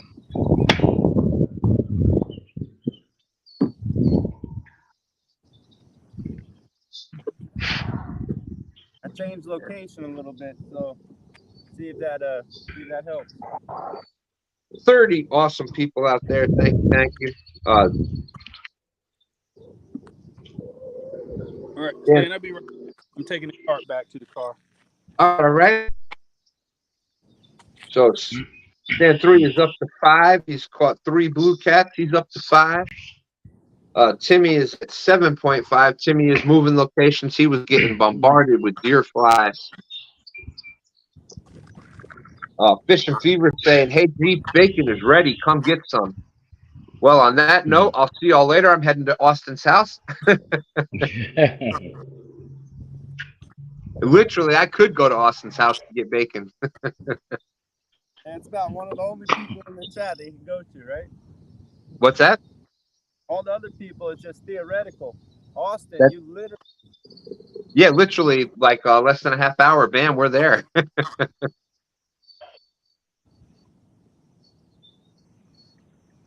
Whew, Uncle Jeep on S3 saying, oh, wait 1 second. Stan 3 will make that a 33-pounder. I'm trying, man. I'm trying.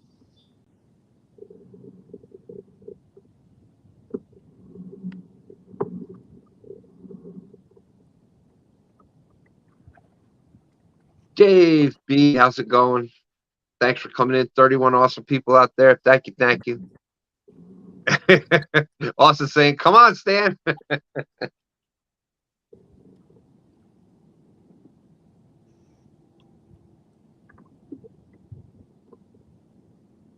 And it's just a matter of time. You're going to see Fish and Fever here.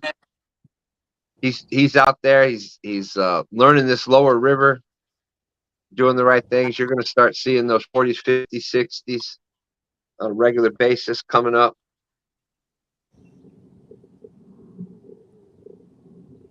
That's what's fun. That journey is the fun part. And right, son, wouldn't you agree? Like once it starts happening, it just keeps happening. Like you'll just start, okay, I know they're here. This is what I got to do. And it'll just be bam, bam, bam. Weird. You've been going after something for so long, and then when you finally get it, it's just like they come like that, like that, like that. I don't know if you just finally realize something clicks. Something clicks and you realize, oh, that's what I'm supposed to be doing, and then it just happens. Yeah, I think for the most part, it just all of a sudden you start to just be able to say, okay, no, I know they're not going to be there. I know they're not going to be there. You start fishing more spots where the fish should be active, so you end up fishing the more effective spots, I think, or the more active spots more often than not. I think that's what happens, really.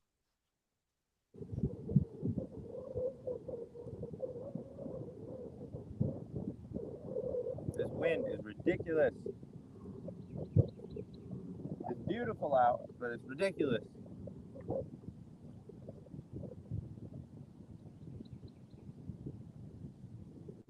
Thank God I got the pedals. That's all I can say. This would not be happening any other way. 50 Cent, thank you. Appreciate you coming in. Dave B., our good friend Austin, Fishing Fever. This past week, he did a great job hosting the SNL on Thursday night, SNL Live. And then Friday night, hosted our 22nd episode of this year's Friday Night Cat Chat.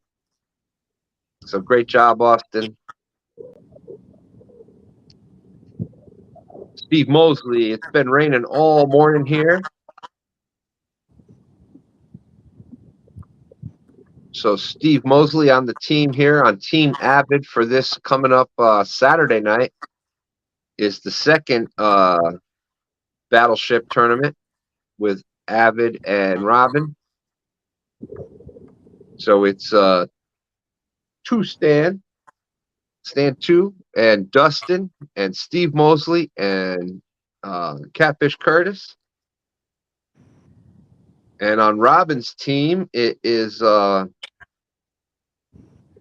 Fishing Fever. Austin is on there. I don't remember who else. But it doesn't really matter who else is on Robin's team because all you're going to be hearing is me and Dustin because we're fishing in the same boat. You're going to be hearing us saying, fish on, fish on, fish on.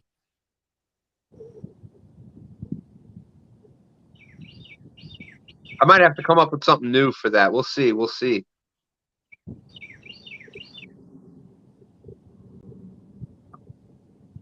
Maybe we'll just go hooked up. Hooked up. There we go. There we go. We'll come up with something.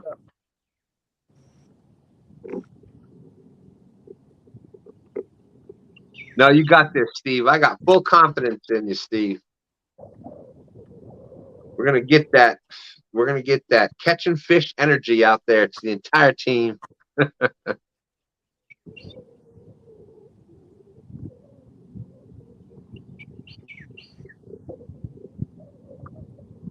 And yeah, Austin, I want to get out there and fish some of the ponds with you. I love that's, you know, before we came here, my fishing was always, you know, ponds and doing all this other different stuff. And, you know, now we're targeting the big blues, but I love watching Austin go to the different ponds and catching bluegill and crappie and all that kind of small bass and things like that. That's a lot of fun. There we go, NJ. Want to check out, there's your setup, looking good. Rods are centered, looking perfect. I moved down about 50 feet. I wasn't feeling it over there. Hey, and sometimes that's all it takes, you know, just a small move can make the big difference.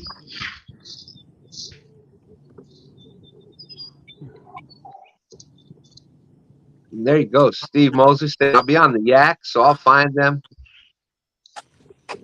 That's right. Walter's out there. Hey, Walter, thank you, thank you. We appreciate you coming in. Glad that we can be out here fishing for you. And as you can see, I'm here at home with the epic flathead up here above me. Great to have some awesome friends out there fishing.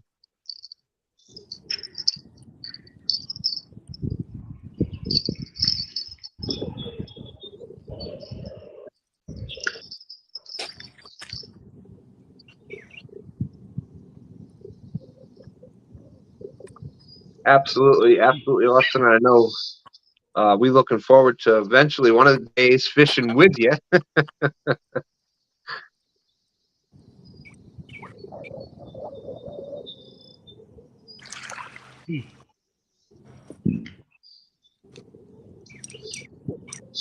So it's 10:40. We got about an hour and 20 minutes left.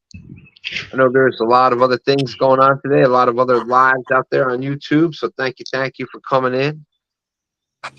I know on Muskrats, it's the second day on Muskrat Adventures of the kids tournament. Every year something happens. We keep trying to get getting our kids out there, and this year my oldest granddaughter, Stan 3's oldest daughter, she had her softball. What would you call that? End of season award show. Yeah. That was yesterday, and then birthday parties today. There's A lot of stuff Jody. going on right now. Pontoon Jody out there. Thank you, Jody. And hello to States. Check us out on Friday. Check us out on Friday nights. Start out at 8 p.m. on our channel with the Cat Chat. Going boom, boom, bam, right over to for the Flathead Challenge, and then normally goes to Evan. Fishing Fever, boom, boom, bam, with the $5, saying to help STANday with his torn bicep from reeling in monsters all week. Get well soon. Yes, sir. Pontoon Jody. Is Pontoon Jody in the Midnight Madness for the boat? Not this year. She whooped me last year, but apparently this year not in it. That seems like that'd Saying be hi right. saying hi to everybody. Hi, STANday, Tourney, NJ. And Timmy will be back. My sound all right? I got a text message. Yeah, you're still good. You're a little low, but that's just being away from the phone. Oh man, boom, boom, bam, half century, 50 cents. Thank you. You have no idea how much that means. Thank you. Half century, man. Awesome. Appreciate you. 50 cent, huge supporter out there of a bunch of channels. Thank you. Half century. With the 19.99. Thank you. OG Sean White. Good morning, Jody. So we're at 30 awesome people. Thank you, everybody, for coming in and choosing to spend some time with us today. Right now, we have... I got to figure out how to do that. I think it's only when you do it on your laptop, but I got to figure out how to try to do the custom setup where we can have the people fishing on the main bigger box, and then you can set up little box. I'm going to have to talk to Trio about that. You can do a custom setup. Boom, boom, bam. Sean White. Thank you. $10 saying happy STANday. Thank you very much. I appreciate that. Yeah, we take STANday pretty seriously. We've been doing this a while now. Thank you, Sean. I appreciate that. Right now, Timmy, who is searching for a new spot, trying to escape the deer flies that were tearing him up. Timmy's at 7.5 with 2 channel cats. STANday has had 3 blue cats, 3 small blue cats for 5 pounds. Jody's got a serious question for you, son. Does STANday get cramps in his foot from all that on? Yes. You have no idea. When I get home, I feel like I can't even walk sometimes. It's a workout. If y'all looking for a workout and want to go fishing, get a kayak. So it's one stone. Well, there you go. And multiple people out there saying that's a good question, Jody. Yeah, right now my thighs and everything is killing me right now. So I want the wind to blow the other way. I don't got to do no work.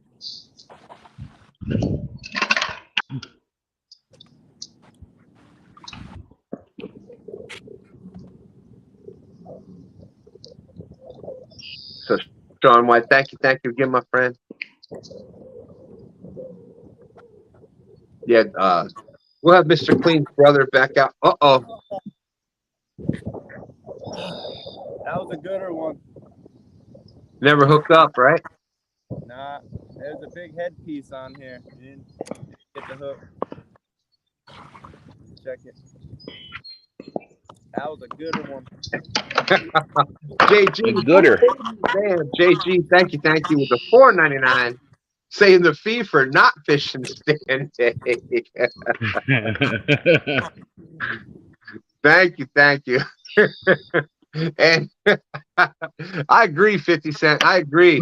Boom, boom, bam with the $19.99. Here's some fun for shoes for stand 3. Man, I got my chunkless, man. You got your chunkless with you.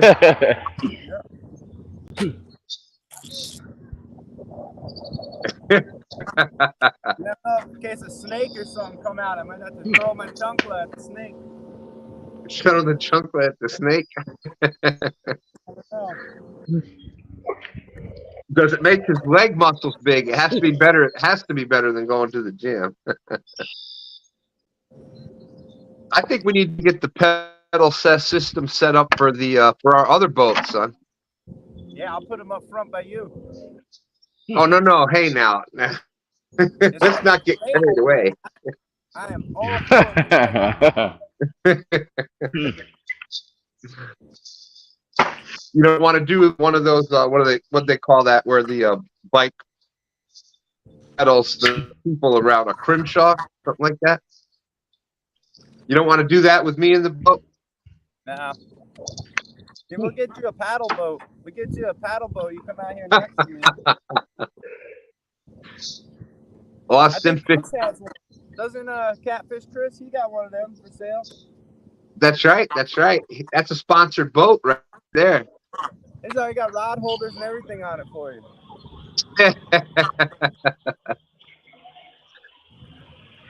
Austin said, I carried hand-me-down furniture up and down stairs all day yesterday, talking about cramp.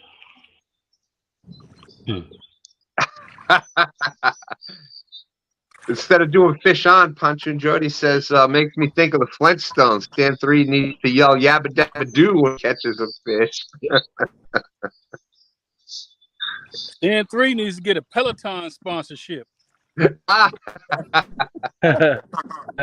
go, Peloton. You can do it. Come on, that 100-pounder is just around the corner. You can have the video screen. They can watch you fish. Oh, man. There we go. That guy's about to get to your spot. Hurry up. That's a great idea, Tony. I'm surprised they don't have a sponsorship for that yet. There you go. Drop the Mike Harrison. At it again.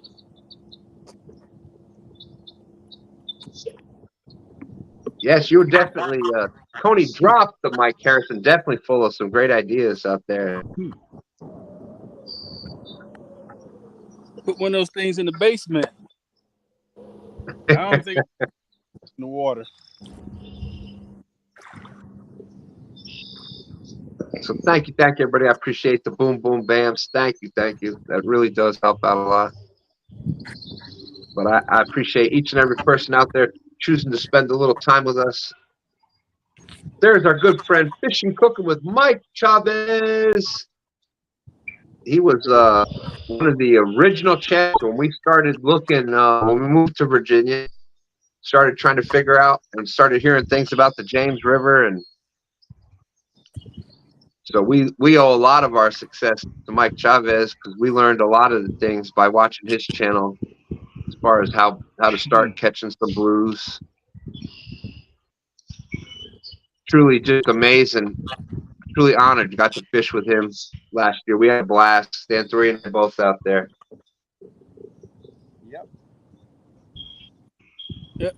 Mike Chavez at the first Tourney beat first. Yeah. He had like 8 cameras. Yeah, he's got the setup out there, that's for sure.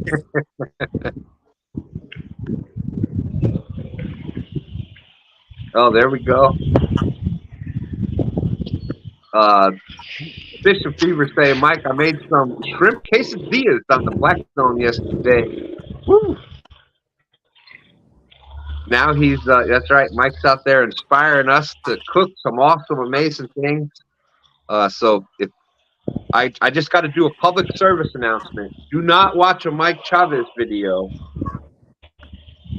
Do not watch before you go food shopping. Oh, well, yeah, definitely not before you go food shopping. Do not watch it hungry. You better have just ate one of the best meals in your life before you watch his shows. Because if not, you will literally try to chew your phone. It looks so good. and he does them so well that you know, you can follow along and learn how to make a lot of the stuff that he's making. So amazing stuff there. Downtown, Ernie Brown. How's it going, brother? Great to see you. Hope you're doing well today. Saying it's pouring rain there. Well, at least you can't go out in the yard and work today, then. That's a good thing. All right, Stan, I'm ready to jump out. I got to go to an event. It starts at 2:30. It's the 30th anniversary of a summer camp that I've been involved with. And so I got to do some speaking there. And it's a great program, young men ages 10 to 16. And one of the events we do is fishing and hiking, camping, and street law, where they do programs with the lawyers and judges in Fairfax County. And so it's just a great 30th anniversary. It's free. You know, fraternity raises money, so it's free for the kids. And so that 30th anniversary event I'm heading to now. So I will catch up to everybody sometime this week. Awesome, Tony. And you know, thanks for being involved with things like that. What better thing than to be involved with getting youth involved with great traditions like that. So thank you for doing your part. Appreciate you being a big part of STANday. Thank you, Tony. We'll be talking to you soon. Anything we can do to help out with the giveaway, let us know, and I'm sure we'll be talking with you here. And I'll be listening and driving. So good luck, Tony. Have a good day, buddy. Congrats let's go, Peloton. on Let's your go. win again. Peloton, let's go.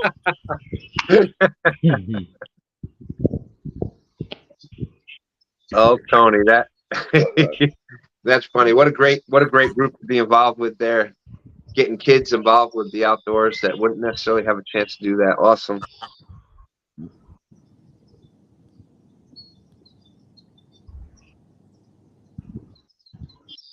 Hey, Clayton Vickers, how's it going? Great to see you. Clayton got a nice carp last week. I believe their trip was on the way back home from Michigan. Yep. Very nice. Very nice. Carp and cats, baits, trips, tricks, and techniques. Check their channel out.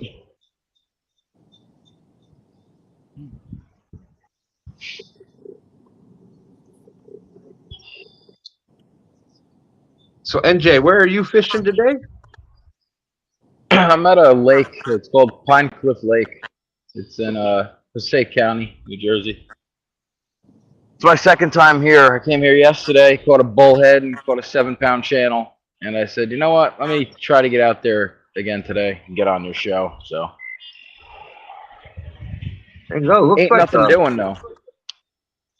It's tough up there. Yeah, it's rough, man. It is. It's rough up here. I remember the days. What are you gonna do, right? Hey, you know, I used to revert back to the a lot of times I would use like a live shiner on a slip bobber rig and just let it float around, but you know, that would be whatever, bass, catfish. Bass would slam that. Yep. Pickerel. Pickerel, chain pickerel, some of our favorite fish. They're amazing fish to eat. We've got a great way to clean them so that you don't get the bones. I never had a pickerel. Oh my God. I've caught a load of them while tossing out rubber worms and stuff, but I never kept any. Yep. It's pretty much you scale it, just fillet right down the side. You cut the rib bones out, and then you leave the meat attached to the skin. Then you just cut it diagonally this way, and then cut it diagonally this way. So you'll have the skin, a whole side of the pickerel, the fillet, and then the meat will be cubed and attached to the skin. So when you're cut it this way, and then you cross cut back that way, any of the little wide bones, you're cutting them down to this size. So as soon as you fry it, they just disintegrate. So you'll have a whole side of the pickerel is boneless. So it tastes good, huh? Oh, amazing. Dan 3's favorite fish. We used to tell his friends it was chicken, and they ate it like it was. Then they'd find Chicken. out it was fish, and they're like, "Oh my god, I never would have guessed that." Yep. Amazing fish to eat, and a lot of fun to catch too. There's a lot of them around here. Almost every lake.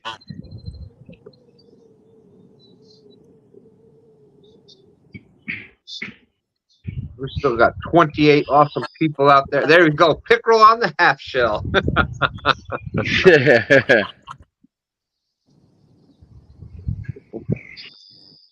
I will be right back. We got 11 o'clock already? Wow.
So now I'm going for an upper body workout.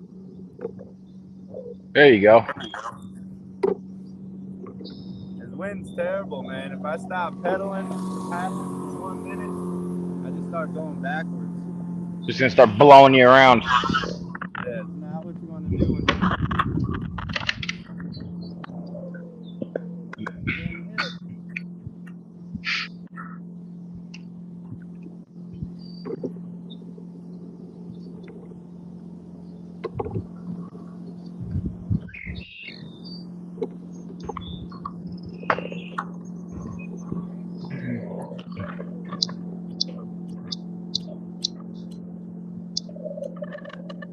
Feel like I'm out in the ocean out here right now.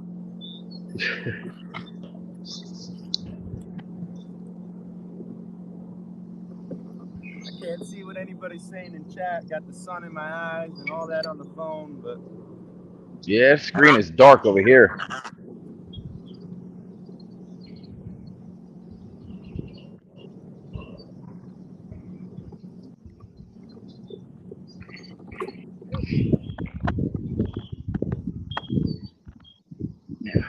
No.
Yeah, I just a bunch of big bubbles coming up right underneath my line. I hope it's a monster down there getting ready to eat.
You got me back in there now? I hear you. Hey, all right. We All got right, you back. now we just went from the Chesapeake Bay to the Susquehanna River. There you go. So we're up on the Susquehanna, right by the Highway 40 bridge. And we'll see if anything's biting in here. It's starting to get late in the morning, man. There's hardly any.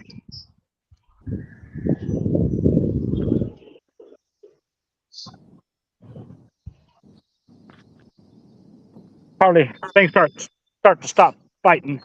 We're at low tide too, man. We're at extremely low tide.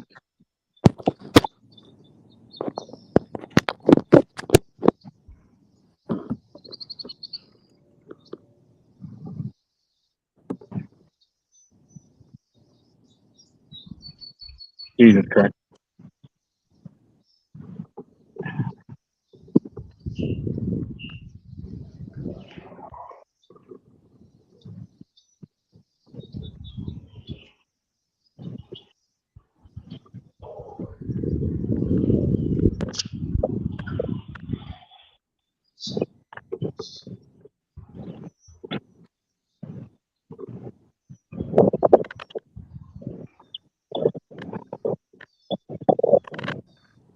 Sorry about that. Boom, boom, bam. I'm back. Welcome back, Timmy. Welcome back. There you go. Welcome back. Welcome back. Pretty Bunch had to do a drop and hook at Walmart. Well, thank you, Pretty Bunch. I appreciate what you do. We appreciate that. Life would not be the same without people like you.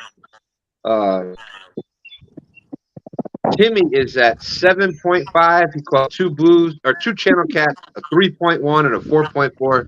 Those are beautiful channel cats. That's awesome. Yeah. We'll see if we can get us one of these Susquehanna channel cats now. Stand 3, and Timmy moved from Chesapeake Bay over to the Susquehanna River. Yeah. All right, Timmy, the whole time And kept my poles out the water. So now you're back. So, Stand 3 said the whole time you were gone, Timmy, he kept his poles out of the water. Ah, So good. Okay. Now he put them back in. Hey, that's awesome. Keeping it fair. I like it. And, Where we at score wise here? so Who's up? you're still in the lead at 7.5. Tony had he had something got off. He had an event to do today with that helped, but it was a great cause, helping kids get outside. They've been doing it for 30 years. So what a great event to be involved with. Yes. Awesome. So right now you're in the lead at 7.5, and Stan 3 has got 5 points. Man, killing it. I'm here just catching a tan just to hang out. NJ does catch fish though. I saw a picture yesterday, or video. So you never know. It's still anybody's game. Yesterday was just a tease. I've seen pictures. I've seen video of NJ catching fish. Yeah, once in a while I'll catch something, you know. Captain Morgan's out there. Thank you, Captain. Appreciate that. Well, right out here on the Susquehanna, man, there ain't no telling what I might get a hold of.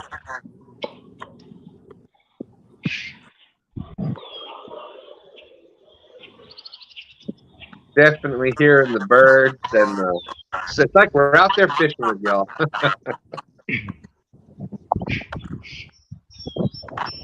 Hear the motorcycles and the dump trucks. Yep.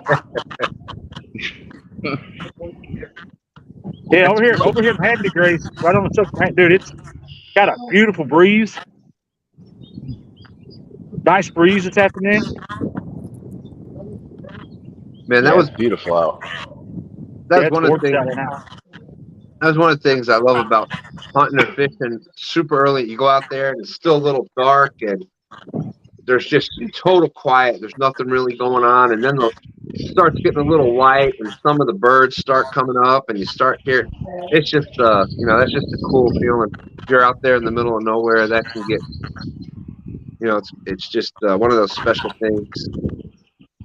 Then you hear something 500 pounds crunching in the woods. Yep. Yeah, those Jersey blacks there, they can be no fun. Nope. That'll cut your day short. Yeah, like I was telling you, the New York State record black bear, I don't know, it might have changed by now, but it was like just up the road from us. And my mother-in-law used to have, before they moved to Florida, they lived in Forestburg, New York, and they had big place for the garbage cans. So that it was big, made of plywood and stuff, and that bear would just rip the door open, and so you used to have to try to keep him out of that. That was a lot of work there. Oh yeah, people use those lids that you got to lock, or they turn or something. I don't know. Yeah, they'll tear the whole dang can apart though. They'll get the claws in the can and. Oh yeah, you got chicken parm and lasagna in there. They'll find it. Well, I can't blame them for that. I'd tear some stuff up for some chicken parm. You might see me trying to get in that garbage can. Hey, thank you, Uncle G.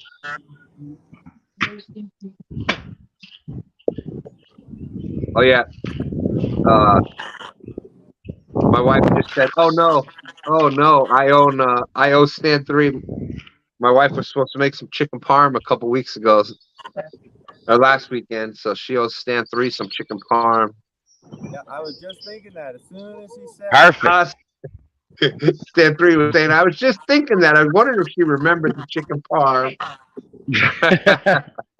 Sunday, a perfect day for it. That and a side of rigatoni, and you're good. There you go. Keep going, man. You just I like everything you're saying right now. What's your favorite plastic son? Isn't it the farfalle, the bow tie? The farfalla? Those are the both. Yeah. Yeah, I like the bow ties. They're pretty good. I'm actually having shrimp scampi tonight. Oh my goodness. I'll send you a picture of that. Yeah. Yeah, I love the picture. I get the food pictures from NJ. We used to live up there, and my wife's Italian, so we've done the food pictures back and forth. Have a lot of fun with that. Thank you, Uncle Jeep, saying please smash that thumbs up. Show support for the awesome anglers and the catfish community. That's right. Smash it. Without a doubt, pretty much without the truck drivers out there, we would not know life as we know it. That's how stuff gets from point A to point B. So thank you. We definitely appreciate it. Even as virtual truck drivers. That's right. That's right, Timmy. I don't know if it's a copperhead or a water moccasin going by right now. Oh boy. Hey, you need my chancla? What's that, son? I say you need my chancla? Yeah. That's right. Throw the chunklet at it. It's about 2 foot long. Yeah, there's a guy who walked by here a minute ago. He said the water snakes are thick in the rocks here right now. Oh yeah, that's where they all. I got a whole line of rocks here. Every time I walk down over there, I see something slithering through them. So about a 4-foot black snake yesterday. Nice. There's Michelle Smith. That's my mother and my sister out there watching. She's saying to tell D Smithy that just a reminder that if you don't do it this week, Father's Day is next weekend. Oh man, we got farm. There you go. Next week is a 4-day weekend too for us. Oh, there you go. That's right. That's right. We got Monday's Juneteenth. That's right. That's Oh, right. yeah, Juneteenth. That's right. The extra holiday. But yeah, next week, Father's Day, you can make your gravy with some meatballs. Yeah, and we're usually off every other Friday. Next week is our Friday off day, and we get Juneteenth off too. Paid holiday. Oh. That works out nice. Oh, well, thank you so much, Jody. Yes. So I didn't know your wife was Italian. That explains a lot. Have a beautiful family, kids, grandkids. They're awesome. Well, thank you, Jody. That means a lot. Thank you. Yes. Yeah, I've been blessed more than I should have been. So, thank you.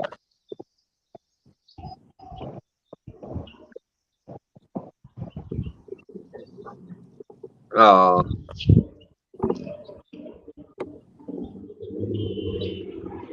There we go. We've got about 45 minutes left.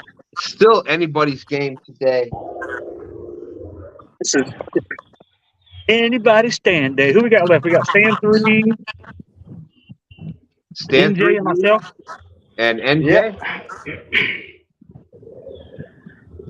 And it's Timmy at 7.5,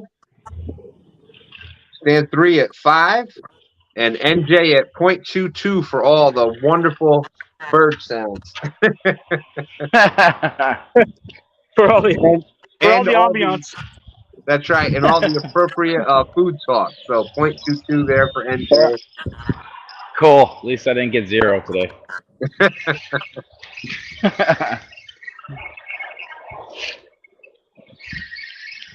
Oh, well, pretty much anytime.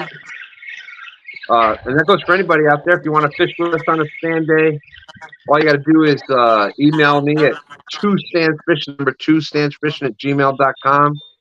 and we can get the link to you, or you can do what Timmy did and said, "Hey, send me the link this morning."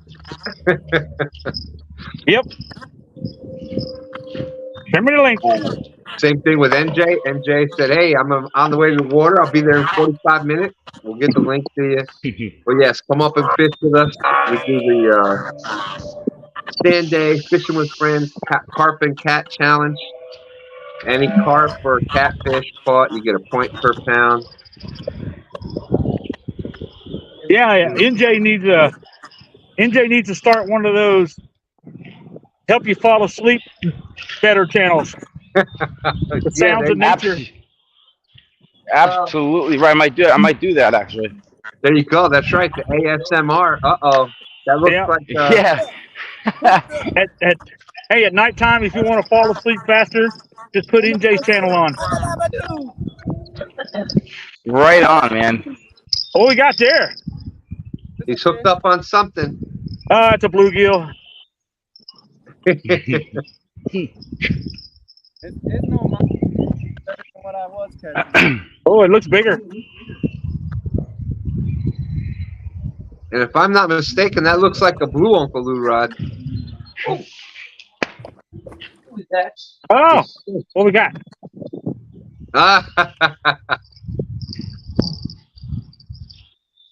Pretty much saying it's hope to be on the show someday. It's illegal to throw carp back in Louisiana.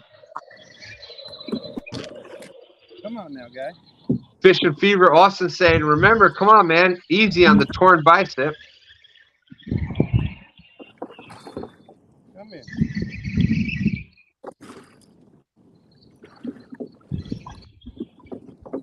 Oh, wow. Yeah, he's in the boat. Uh-oh. It's a little better than what I was doing. Mike Chavez saying, get her done, stand 3. I might put Stan over the top right there. Yeah, I think that one might have done it.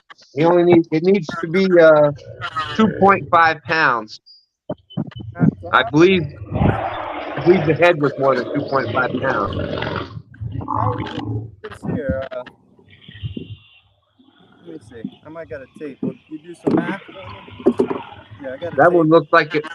That one looked like it might be long enough to measure for the tournament.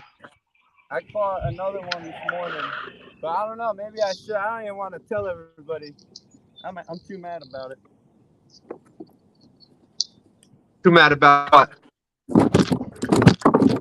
Apparently, there's talk about that. I caught that fish. The I'm big mad one. about you. Hold on a second. You I'm caught mad what? The big fish I caught, the 50-inch. Apparently, it might not be counted Why? Whoa. because somebody's crying because I caught a bigger fish than them, so they got to challenge it. Oh, they better. Uh-oh. Yeah, Stand 3 is in the month-long tournaments, and apparently the eye's not in the photo.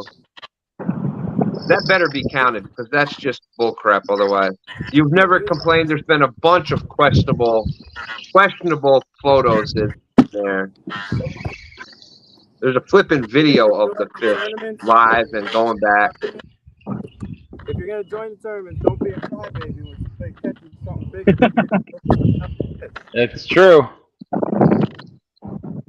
It's a 50 whatever inch fish. It's a live fish. It went back. Whatever. All right, that was 28 long. 28 inches long. Nice. Yeah, so that's been on my mind. Yeah, well, they apparently they challenged. I just saw they challenged the 47.5-inch fish that you caught also. That one's this is 17. Sure.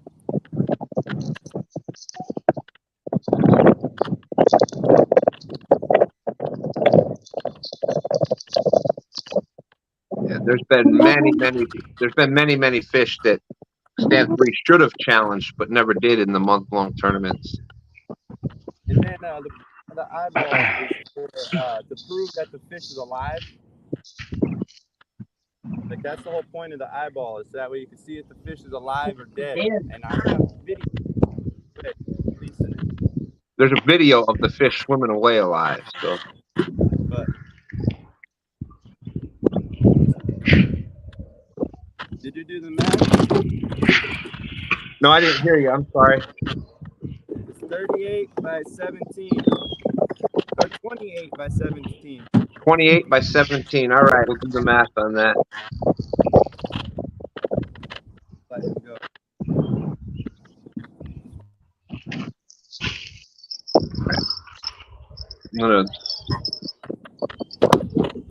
I'll be right back. I'll do the math real quick.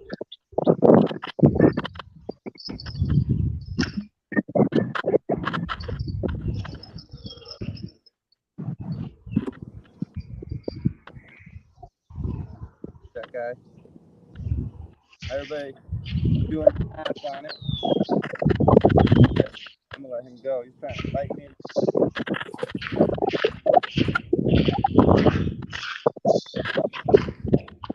Mean joker there.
Man, is it hot out here? Dang.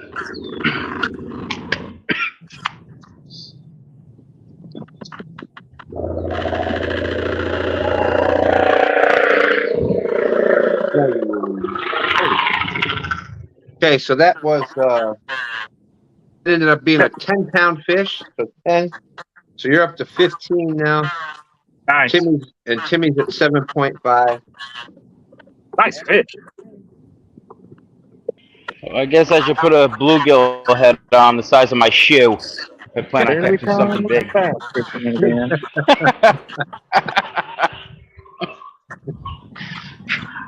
It's only weird if it doesn't work.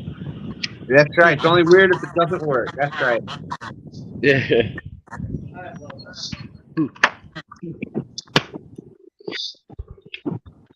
And for those, there is a there's charts out there, and there's also, if you don't have a scale, you get the length of the fish, and then the girth of the fish around the fattest point of the belly.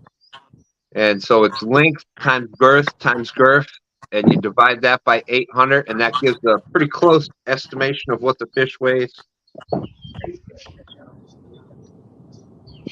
And you know, we've checked it a bunch of times, and that It's Comes real close. yeah, it seemed to be pretty close. It was within 2 pounds. The biggest difference was off by 2 pounds. But Yeah, and that was even on bigger fish. It was only off by like 2 pounds of what the actual scale said. Austin saying that's ridiculous. Tony Harrison saying I've seen frozen fish on the board before.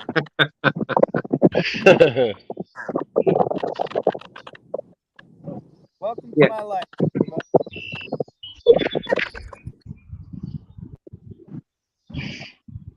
Yeah, and you know, there was the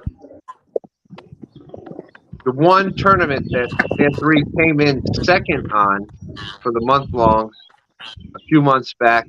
The picture itself, The fish looks like it was dead. It was a horrible picture of it. But there was a video of it alive on Facebook. And even with that, like, we didn't challenge it. Okay, you caught the fish, say it's a fish, boom, you move on. Like challenging the picture is just anal. Cowardly.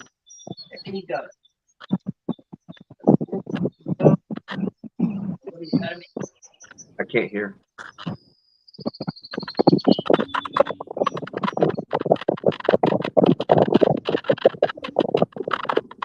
Always fun. That's what else you can expect when you join one of these tournaments. Expect a bunch of bull crap. All right, my rant's over. All right, that's over. I know it's aggravating because then that's the online tournaments are money tournaments. It's $40 entry fee and. But anyways, 32 awesome people out there. Thank you. Appreciate everybody coming in. We got 34 minutes left. Still plenty of time. We have 3 at 15, Timmy at 7.5, and NJ at 0.22 for all the good outdoor ASMR that we're hearing.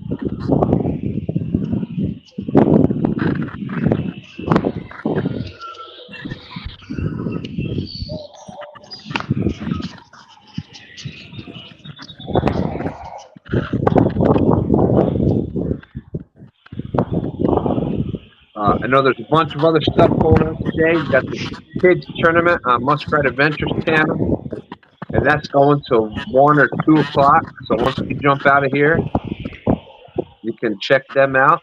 Hey, what's up, Super Smurf? Eric Fishing.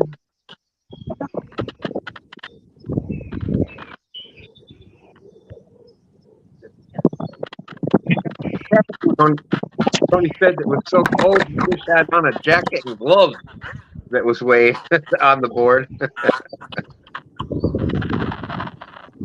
morning, everyone. Stayed up until 5 a.m. last night.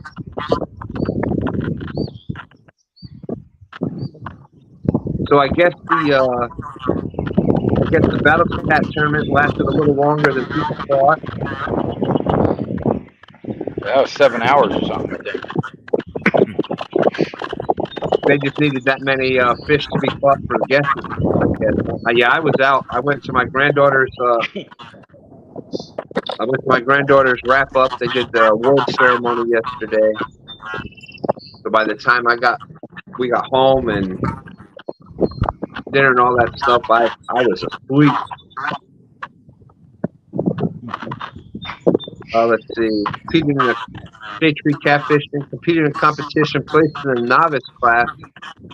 Went up against a guy in the expert class and beat him. He said I shouldn't win because I wasn't in the expert class. That's right. So half 50 cents saying I saw your fish last night, Eric. Yeah, I heard y'all made a move and caught some fish. Thank you, Uncle G. Saying please go smash that thumbs up. The thumbs up does help a lot with the YouTube algorithms and stuff like that.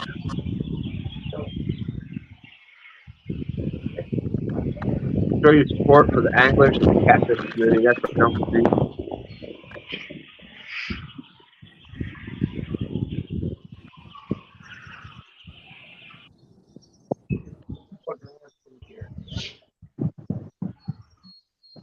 Got more feedback again.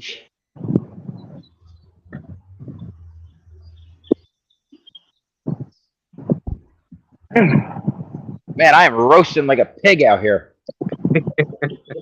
Started heating up quick, didn't it? All right, son, I got you muted. You can either go back out and come back in. There's feedback again, or I got you muted. If you want to say anything, just give me the 2 stands, and we can get you whichever you want to do.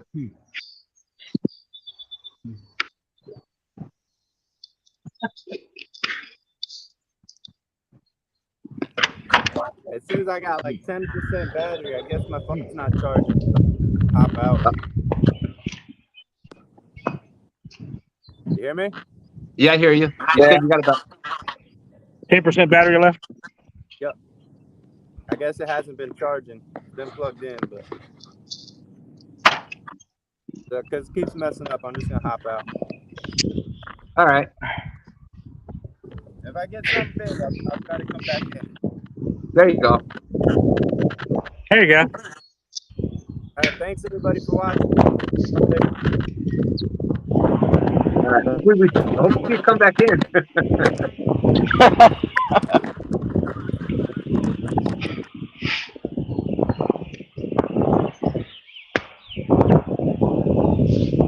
Dave Tree said I was satisfied because he knew he was beat by a novice. No James River fish, but 1 18, 10, and a 6. That's awesome. That's 18, 10, and 6. That's a fun night of fishing. I don't care who you are.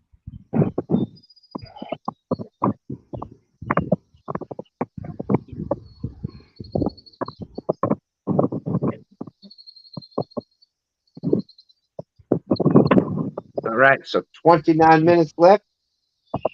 Stand 3 is currently at 15. Timmy at 7.5. NJ at 2.2. NJ bringing out those nature sounds that makes us all think we're out there fishing with them.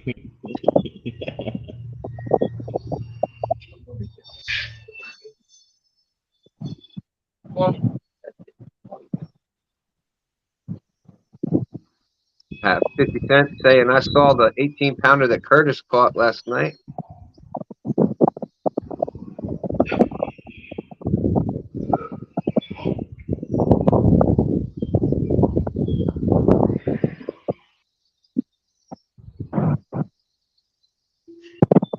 Guess we got the when we jump out of here, there's the Muskrat Adventures is doing the kids tournament. I think it's a 1 or 2.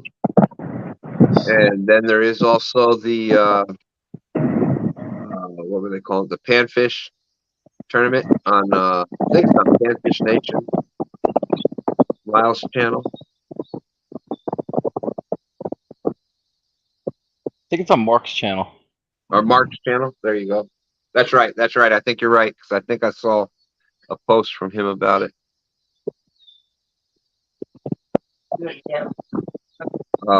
Uncle Chief saying Eric and Curtis catch fish. Really? They've caught some fish lately. Yes. I think they got like 4 last night, something like that. 3 or 4? Yeah. Something. Congrats! And they caught fish during the.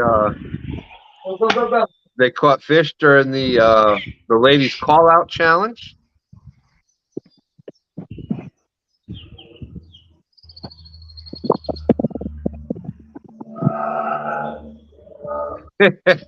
Fish and Cook with Mike Chavez saying NJ got eyes in the back of his head. Someone walked behind me and just jiggled the bell for me, so I turn around. Technology is something, ain't it? Crazy. Oh my gosh, I was I think it was last year sometime.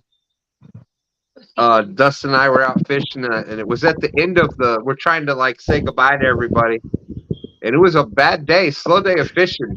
Well, we didn't notice the pole behind us was just doubled over like that.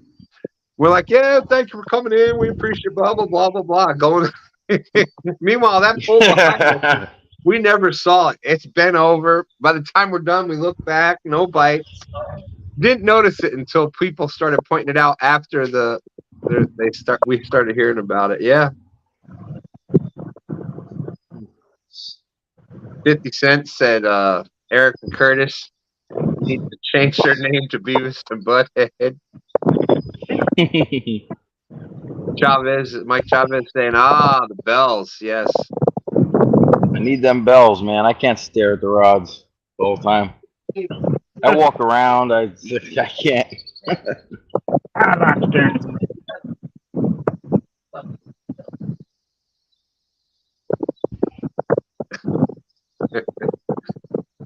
Brian B. Catfishing saying, Mike C, I'd be glad when you get your nest out my river, stealing all my blue cat.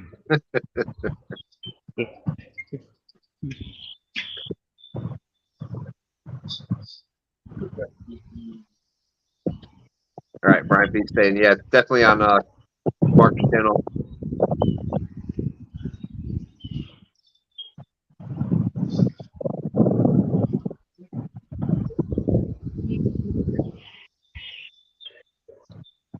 Alrighty. I had to go get 2 different rods because I broke the other 2 off. It must be a bass tournament or something going on. There's all kinds of dudes going on. Kids coming out. Oh, he just got a monster bluegill. Yeah, you can usually tell when there's a bass tournament going on. You'll have all kinds of boats doing 700 miles per hour to go throw a bait in a spot for 2 minutes and then go 700 miles per hour again Just a move again. to catch a 2-pound fish. So, Yep. but all joking aside, yeah, I used to have a lot of fun bass fishing. Yeah. Dude, I still do. I caught one yesterday, a little about 1.5 pounder, just messing around with like a little pink worm, trying to catch bluegills. And dude, as soon as that pink worm hit the water and it floated down a little bit, man, you just saw a little bass just dart out of freaking nowhere and just hit it like a freight train. It's the coolest thing to watch in clear water. Oh yeah.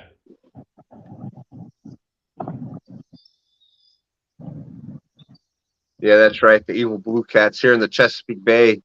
Everything that's going wrong is, they blame it all on the blue cats. From crabs to striper to the economy is blamed on the economy doing bad, blamed on the blue catfish. A little further south, they're going to be stingray.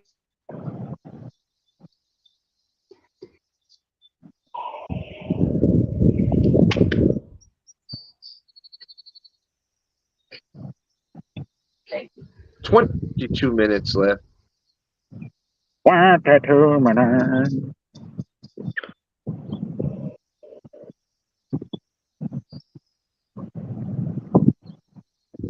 then a few years back when it was the snakeheads, remember the evil snakeheads? Oh, They were gonna walk out of the water and kill kids and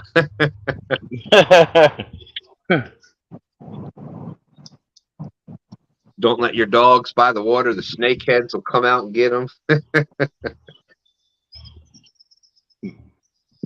No, Mike, the pollution, I've had many discussions that the pollution and the over harvesting and, the fact that in Virginia, they let you keep female blue crabs and things like that. That has nothing to do with declining numbers. Nope. The increase in temperatures in the waterways none of that has anything to do with it. It's the catfish.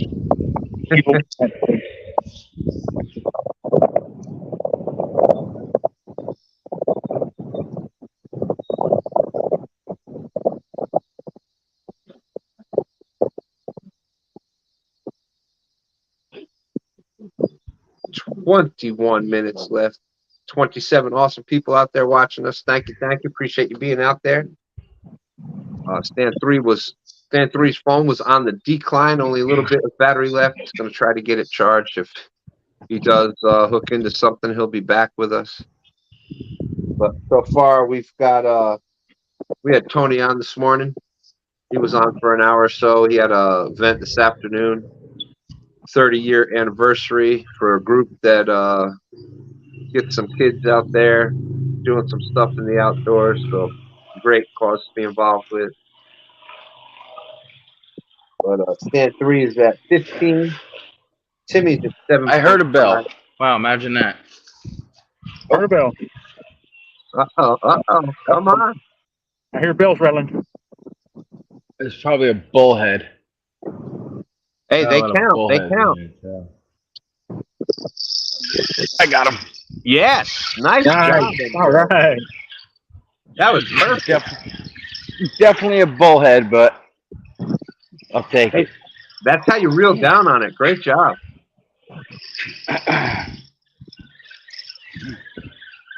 That's what we used. That was our catfishing when we were up there, was bullheads. All of a sudden, he's doing drag. It's a oh, it's a bass? Is that a bass on chicken? It is. It's a largemouth on chicken. Come on. Yeah. Are you kidding me? Nice. That's perfect. A bass on chicken. Imagine that. Look at that. Yes. Dude, that's a nice bass too. Hey, we gotta count it. Look at Coach, that. man, chicken catches everything. That's bizarre. Let's see what it weighs.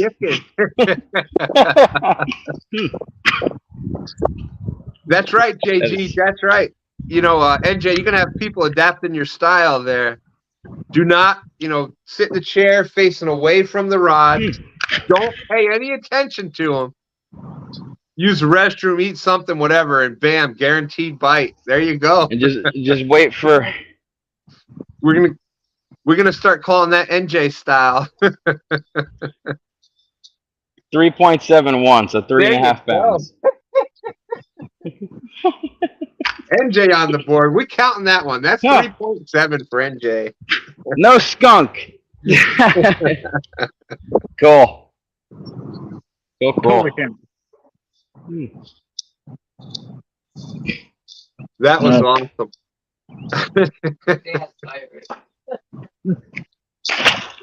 On the chicken. Bizarre. I caught a pickerel on chicken last year. Yeah. Mike Chavez saying pickle special. There it is. 5-0 hook with a piece of chicken.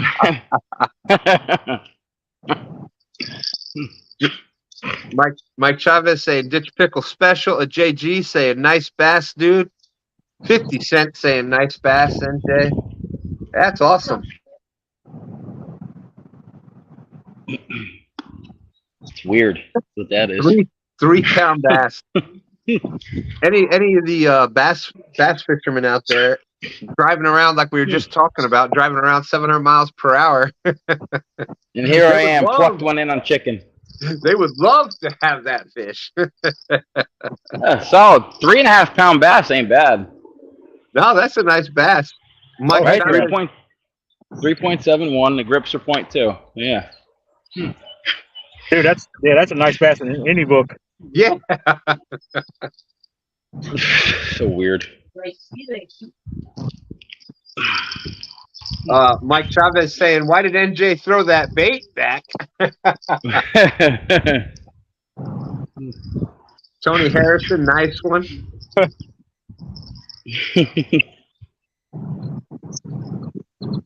We got about 15 minutes left.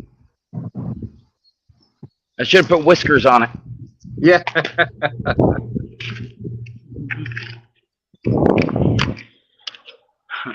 Funny.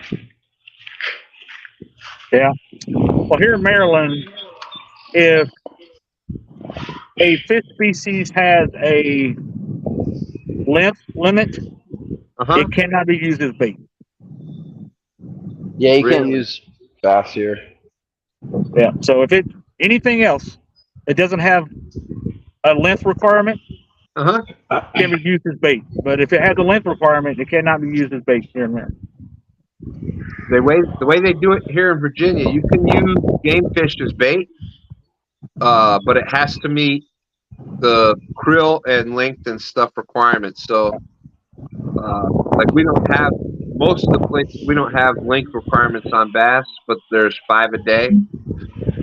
Yeah. But you got to use it as a whole bait. You can't like cut it up.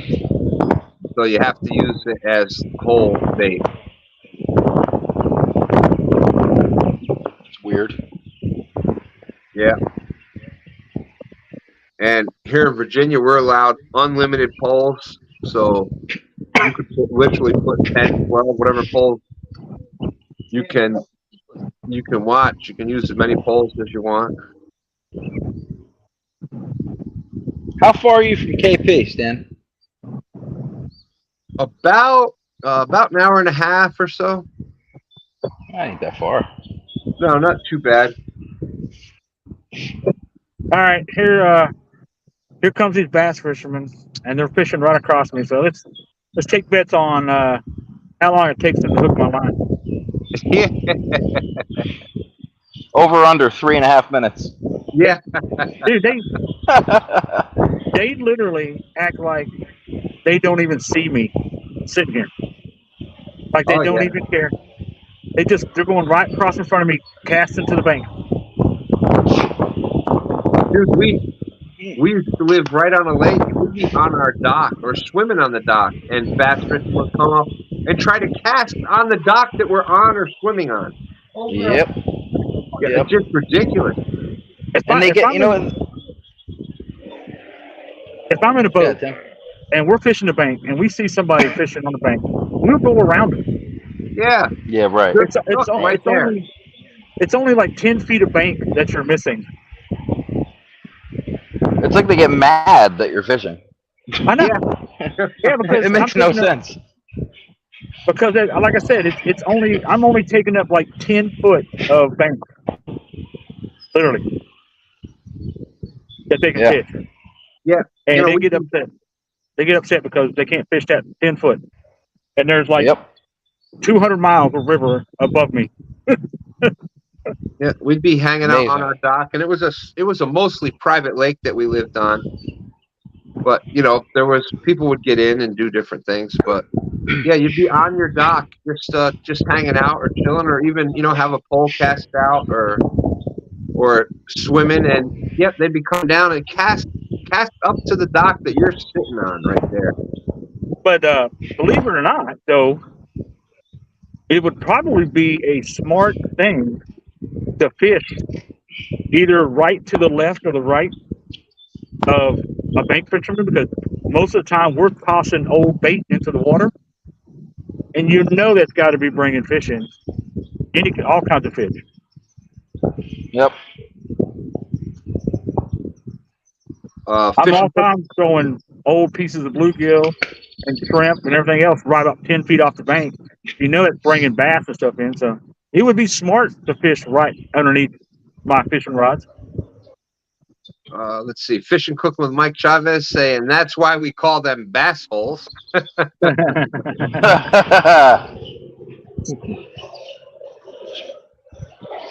Uncle Jude saying that's why you use a 150-pound braid. If they hook onto you, you just pull them off the boat. Yeah, I hear some people say that's why they keep a rod rigged up with an 8 or 10 ounce sinker to keep people away from them. Zing that out there. 30 awesome people out there. Yeah, but basically it breaks down to, there is no trespassing on the water, and you see a lot of the ones out there with this crazy Karen didn't want me fishing their dock. Well, if you live on a semi-private lake and that dock is right outside your back door or outside your front door, it's kind of part of your property, part of your house. So then you get people that we had one of those what do you call it, water trampolines, and it got damaged, and people casting up on the dock and having lures and stuff snagged on the stairways, and stuff stole off the dock. And that's just all it is just ignorance of how fish operate. Yeah, they think that if you fish out of their dock, you're going to take all their fish away, but they don't realize that if you take a couple of big bass out of there, guess what's going to move in? More bass. Yeah, well, I'm talking on the other end. If you take fish out, more fish are going to move in. That's just how there's more than a bazillion fish around that dock. Well, I'm talking on the other end of it as like a previous dock owner, with damage that's done, things being stolen. Like there's, I mean, I can see that if they're hitting your dock or chipping knocking paint off of it or something, or Well, no, not even that. More so like lures being cast up on the stairs going down. We had a water trampoline that they would have lures hooked into and holes actually put in it. Stuff being stole from the dock. And I can like see I said, that. when you're on a semi-private lake or whatever, and you're, like I said, we'd be on the dock just trying to enjoy time away from people, and here's a bass boat coming up and trying to pitch under your dock like 10 feet away from you. Like, dude, come on. Yeah. I don't need that. Yep. Yeah. I know you're allowed to do it, but just show some respect, show some courtesy. That's just common courtesy. Tony Harrison say only thing worse than bass boats is the kayak guy. So yesterday when I was fishing here, I had my lines out like this, but I was over at the corner over there, and there's a clubhouse and people swimming and stuff like that. This is a private community lake. My father is good friends with some guy that lives here. I had all my lines out, and I had two people come by on those boards you stand on and you paddle. Paddleboard things, yeah. And they were getting pretty. I figure they saw my line. I mean, you can't not see these rods, right? So they're coming this way, and I'm like, they'll see it and they'll go to the left. Well, the one guy didn't. I said, just to let you know, I got lines out right here.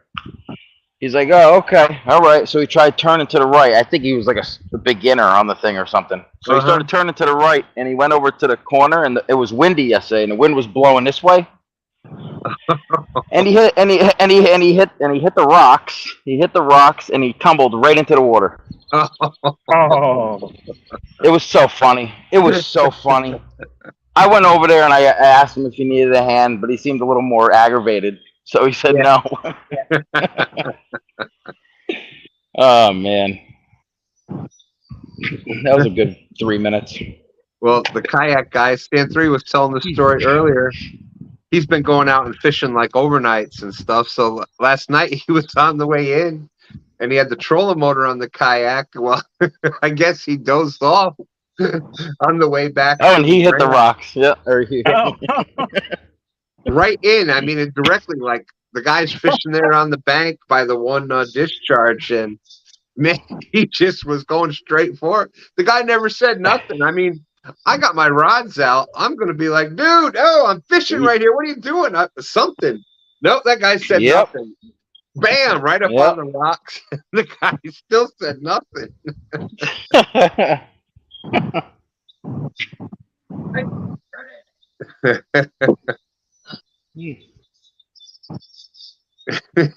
But that's oh, I was laughing. He was telling me the story. I was laughing. That's funny. And then the guy didn't, okay, so that happens, and obviously he knew what, it was a mistake. He wasn't trying to fish her, and you think the guy would have like reeled the lines in and stuff. No, he kept the lines out, so he's trying to get back out away from the guy. Then he ended up hitting the line, and all. It's just, oh my goodness. Oh man, never know what to expect when you're out on the water.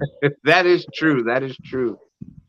Always gotta never know what's gonna happen. We got 6 minutes left. Man, there's like nothing going on right here.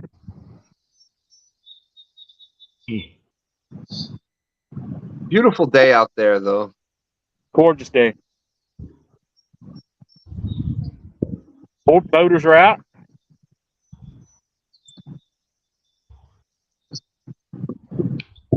So, Timmy, did they catch any bass?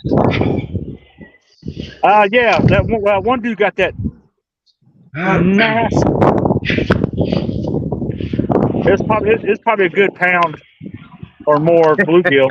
Huge. And then I saw one guy caught something off this rocky point right here. Looked like he got him a little bass, but they took off. Oh, there you go. They're going across. They're going to the other side of the river now. I was gonna say you should yell to them that your friend just got a 3-pound bass fishing for catfish. Fishing for catfish. It must have been my Oh, geez, man, that dude just about. Ooh. Wow, that dude just about ran ran him right over. Oh my He is not goodness. slowing down. You're actually not supposed to be going full speed up through that train bridge like that. Yeah. 27 awesome people out there still. Thank you. We got about 4 minutes left. But you know what? It also might have had something to do with the sign I just put up and said no boats allowed. So.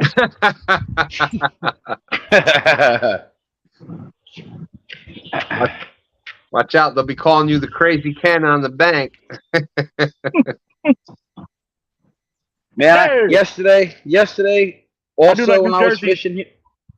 What's up, Tim? Hey, yo, I'm fishing over here. Move over there. Over there. Yeah. Hey, I'm fishing over here.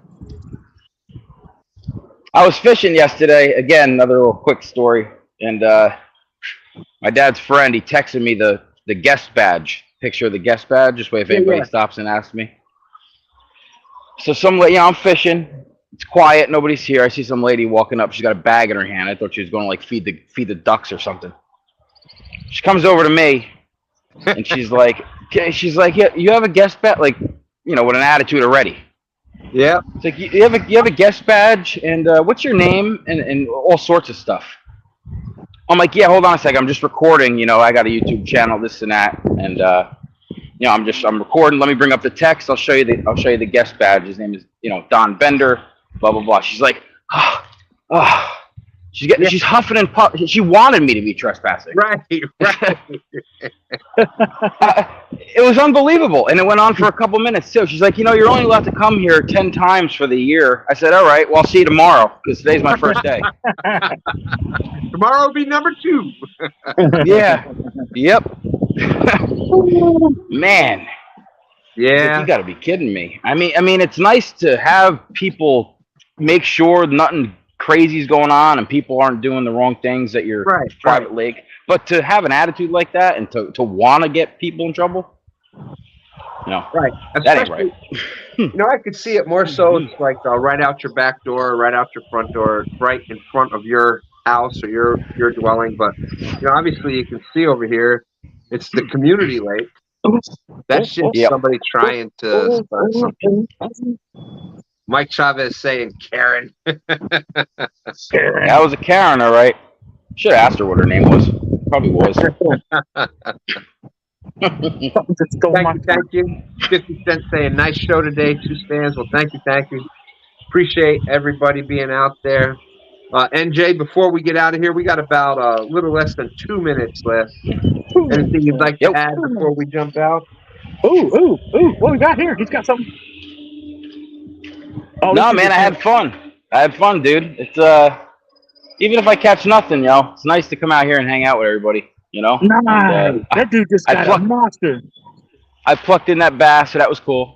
That was a nice bass for chicken. That's crazy. It was right on a piece of chicken on the bottom too. It wasn't even on one of my floats. So too bad nothing else happened. No channel cats hit, but what are you gonna do?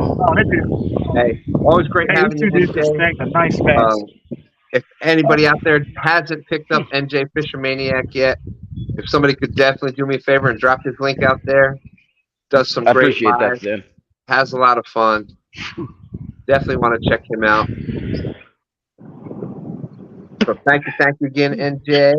And yeah, man, thank you. Oh, look! Yep, here we go. Here's the guy. Here's what Timmy was talking about. Dude, hey, we're fishing over here. Yo, can you hear us, buddy? They just caught a nice bass too.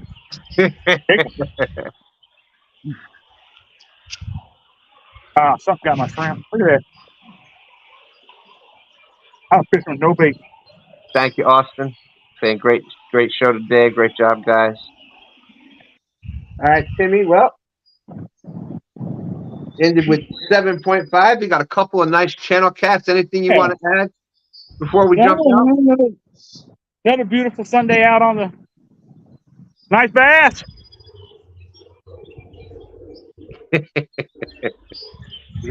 That's right, Mike. More bass holes.